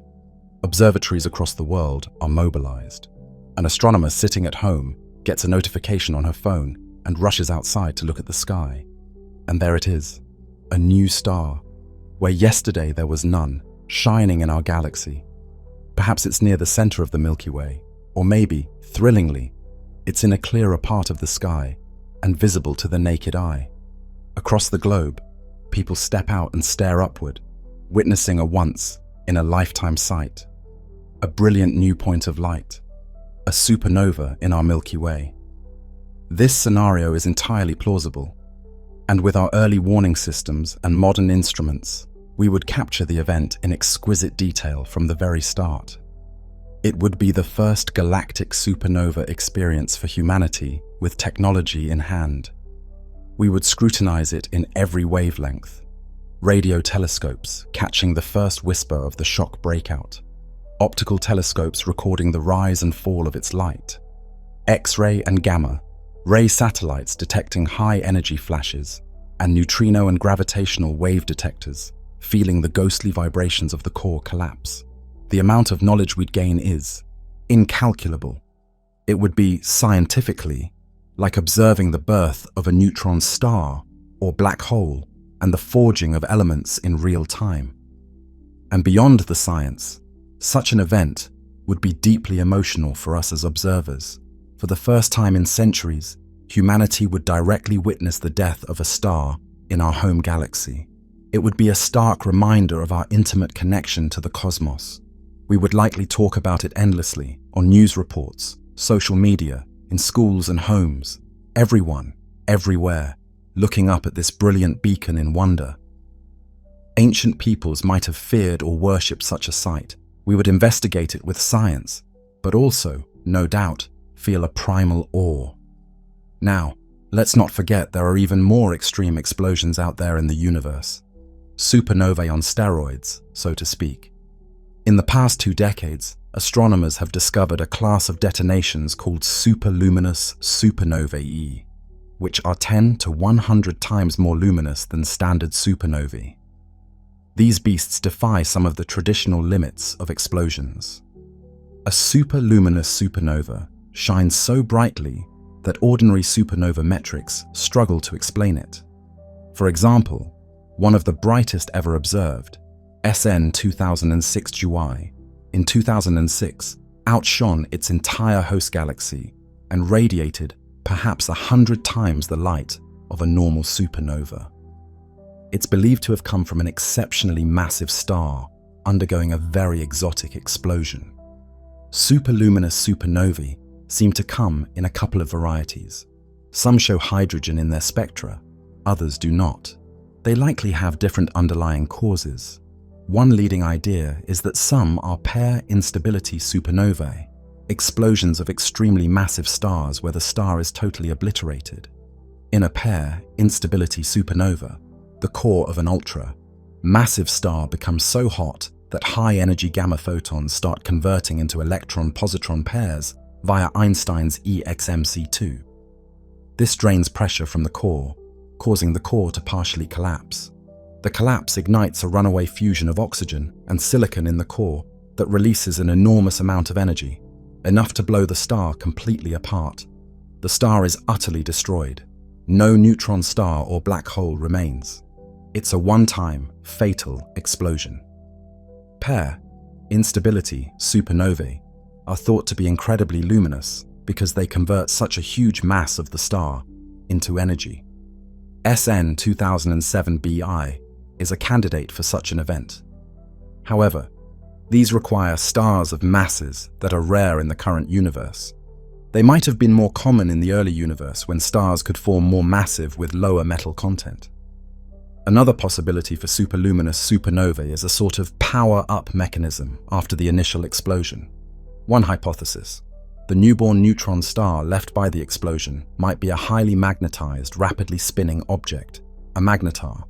If a magnetar is born, it can pump energy into the expanding supernova ejector. As the magnetar spins, it loses rotational energy, and that energy can heat the ejector from inside, making it glow far brighter for a longer time than a normal supernova would. Essentially, the central magnetar acts like an engine revving under the hood of the explosion, keeping the debris illuminated. Another scenario: some massive stars undergo violent eruptions shortly before the final explosion. If the star ejected a shell of gas years or decades before the final collapse, then when the supernova explodes, its ejector may collide with that earlier shell. The collision converts kinetic energy into light, producing an extra bright display. It's like a cosmic traffic accident. The supernova slams into its own preceding outburst. This is believed to be the case for some superluminous events that show signs of interaction with dense circumstellar material. The presence of hydrogen in some superluminous supernova spectra suggests a dense shell of hydrogen. Rich material was around the star, likely expelled not long before the explosion. And yet, as if superluminous supernovae weren't extreme enough, nature has an even more dramatic trick: gamma ray bursts. These are brief flashes of intense gamma rays observed from distant galaxies, and we now believe many GRBs are associated with the deaths of very massive stars, essentially supernovae with an added twist. In certain cases, the collapsing core doesn't just form a neutron star, it forms a black hole, and in falling material forms a hot, dense accretion disk around that black hole. This disk and black hole system can launch twin jets at nearly the speed of light out of the star's poles. If one of those jets happens to point toward Earth, we see a gamma ray burst. For a few seconds, it can outshine everything else in the gamma ray sky. A long-duration GRB is thought to be the signature of a collapsar supernova, essentially a massive star collapsing to a black hole and producing a supernova along with jets. The GRB announces the birth of the black hole, and minutes to days later, we detect a supernova afterglow from the same location once the more isotropic light from the exploding star's debris emerges. GRBs are the most luminous electromagnetic events known. Fortunately, they are exceedingly rare and extremely pointed. The jet covers only a tiny fraction of the sky, so the odds of Earth being in the bullseye are low. If a GRB went off in our galactic neighborhood and was aimed at us, it could be damaging. Some have speculated that a GRB could have caused the Ordovician mass extinction 450 million years ago, though evidence is inconclusive. In any case, GRBs are another facet of star death. Basically, a supernova where much of the energy goes into narrow jets. They're like a more violent cousin of supernovae. For our documentary's purposes, they are a reminder that even among stellar explosions, there is a hierarchy of power, and supernovae themselves can have these special, ultra-energetic cases. Astronomers often call the supernova associated with a GRB a hypernova. Returning to our galaxy and the relatively near future, suppose one day that neutrino alert comes, and the next galactic supernova lights up our sky. What would follow is perhaps the greatest astronomical observing campaign in history. Every available telescope would lock onto the object. We would watch in real time as a star's brilliance climbs to a peak, then gradually decays. We'd detect the telling signatures of newly forged elements. We'd likely pinpoint a neutron star emerging. We might witness phenomena we've theorized about, but never seen, like gravitational waves from the asymmetry of the explosion or peculiar dust formation in the cooling ejector. It would be a scientific bonanza. And yet, beyond the science, we'd all be part of a momentous occasion in human history. The first time since the advent of modern science that humans can look up and see a supernova with the naked eye. As the supernova fades, we would know that the story isn't truly over. The materials flung out will merge with the galaxy's gas and, over millions of years, help form new stars. Perhaps, millions of years hence, some of those atoms will find themselves in the flesh of living beings on some planet yet to be born. Supernovae tie together the life cycles of stars, the content of galaxies, and the emergence of life itself. Now we arrive at a profoundly philosophical realization. We are connected to supernovae on the deepest level. The very matter that composes us was forged in these stellar explosions.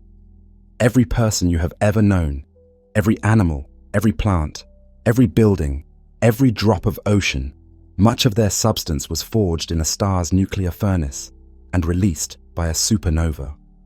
We are the universe's children, made of star stuff, baptized by fire. When we contemplate a supernova, we are in a sense seeing a part of our own origin. Think about the iron in your blood. Those iron atoms were once at the center of a massive star, part of its very being. In that star's final moments, those iron atoms, and countless others, were shotgunned across space. They traveled, perhaps for billions of years, eventually mixing into a cloud that formed new stars and planets. On one of those planets, Earth, some of that iron became part of a young planet's rocks, then part of the food chain, and now flows in your veins, enabling you to live and breathe. The calcium in your bones was likewise forged in some ancient stellar cataclysm. The gold in a wedding ring may have come from two neutron stars, merging in a far older event. We are, quite literally, made of remnants of long, dead stars. Supernovae are not abstract, distant things. They are woven into our being. Thus, the death of stars is intimately linked to the birth of life. It's a beautiful symmetry. The universe's most violent events sow the seeds of creation. The end of one star becomes the beginning of so many other things. We live in a universe that is explosively creative, quite literally. As our journey nears its end, let's revisit the imagery of a supernova one more time, but now with all the pieces in place. A massive star's life ends in a flash of unsurpassed glory. The brilliant light we see is the funeral pyre of that star's existence. Yet, in that destruction, the star performs a final act of generosity. It creates and disperses the chemical elements that will build future worlds. It's as if, in dying, the star exclaims, "Take this, universe, for I will not need it anymore." The remnants expand and cool, eventually blending into the galaxy. Perhaps tens of millions of years later, some portion of that enriched gas cloud collapses, forming new suns and planets. On one quiet blue world, the heavy elements from that ancient supernova become the DNA of new life forms. Those beings might one day look up and marvel at the stars, perhaps not knowing that a specific star's self, destruction, long ago paved the way for their own existence. In our own case, we have the good fortune of knowing. Through science, we have decoded this profound connection. Every supernova we observe in the sky is a preview of sorts of the cosmic processes that made our world possible. There's a poetic justice. Supernovae may kill their parent stars' planets, but they create countless new possibilities elsewhere. They are agents of renewal. It's also a humbling reminder of impermanence. Stars feel eternal to us, but they are not. They are born, live, and die on timescales long compared to human lives, but finite nonetheless. The universe is not a static stage. It's a dynamic, ever-changing tapestry. Supernovae are some of the brightest threads in that tapestry, momentarily lighting up the cosmos to remind every observing consciousness that nothing lasts forever. Yet from the ashes of the old, the new will always arise. As we conclude, picture the Milky Way in your mind, a colossal pinwheel of stars. Scattered throughout it are the ethereal blossoms of past supernovae, the glowing Veil Nebula, the Crab Nebula, Tycho's and Kepler's remnants, Cas-A, and many others too distant or too ancient to see. These are the galaxy's way of perpetually reinventing itself. Our galaxy, and indeed every galaxy, is like a garden where stars are the flowers. Most bloom steadily, some wither quietly, and a few end in explosive blooms that scatter seeds for the next generation. In the great cosmic dark, a supernova is a beacon of both destruction and creation. It is the universe's way of taking a star that has reached the end of its fuel and using that moment not as a quiet fading, but as a creative, transformative event.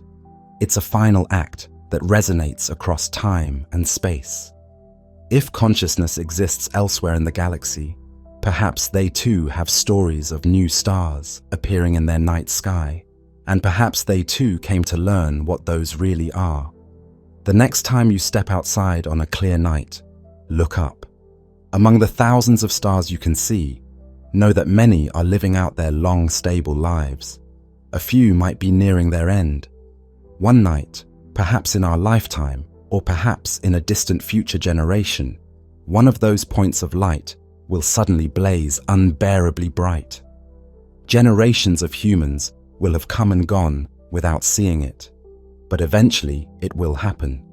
When it does, we will have front row seats to the grandest show in nature. We will witness in real time the death of a star and the birth of a supernova. And when the night comes that a supernova graces our skies again, I suspect we will feel an ancient, almost ancestral thrill. For this drama has played out countless times in our galaxy's past, and it was essential to our very being. In a way, we will be watching a distant cousin give its life so that, somewhere, sometime, new life can begin. It is the cosmos' ultimate paradox and promise. From cosmic death comes cosmic rebirth. We are all stardust, made possible by the violent deaths of stars. Supernovae are the universe's crucible of creation, the fiery loops in the great chain of stellar evolution. As this story of cosmic devastation and renewal comes to an end, take a moment to ponder the next breath you inhale. The oxygen in that breath was forged in a star's demise billions of years ago. The cycle continues. Out in the galaxy tonight, another star is living its final act, and somewhere else, a cloud is collapsing to form new suns. The cosmos is continuously writing a story of endings and beginnings, and supernovae are some of its most eloquent lines. In their light, we see not only the power of nature, but our own origins. It is a story that connects the smallest human heart to the most distant exploding star, a story of cosmic destruction, which is, at the same time, a story of cosmic creation, a story that teaches us that even in death, there is remarkable beauty and meaning. This is the legacy of the supernova, from the ashes of stars, the seeds of life, and new worlds. Every supernova is a reminder that we live in a universe where devastation and grace are two sides of the same coin, where the death of a star can be the birth of everything we hold dear. And as we, children of starfire, gaze up at the night sky, we do so with understanding, reverence, and gratitude. For those tiny points of light are not eternal. One night, one of them will blaze out, and the cycle will continue. The universe will celebrate a brilliant death, and in that very act, scatter gifts of creation for the ages to come.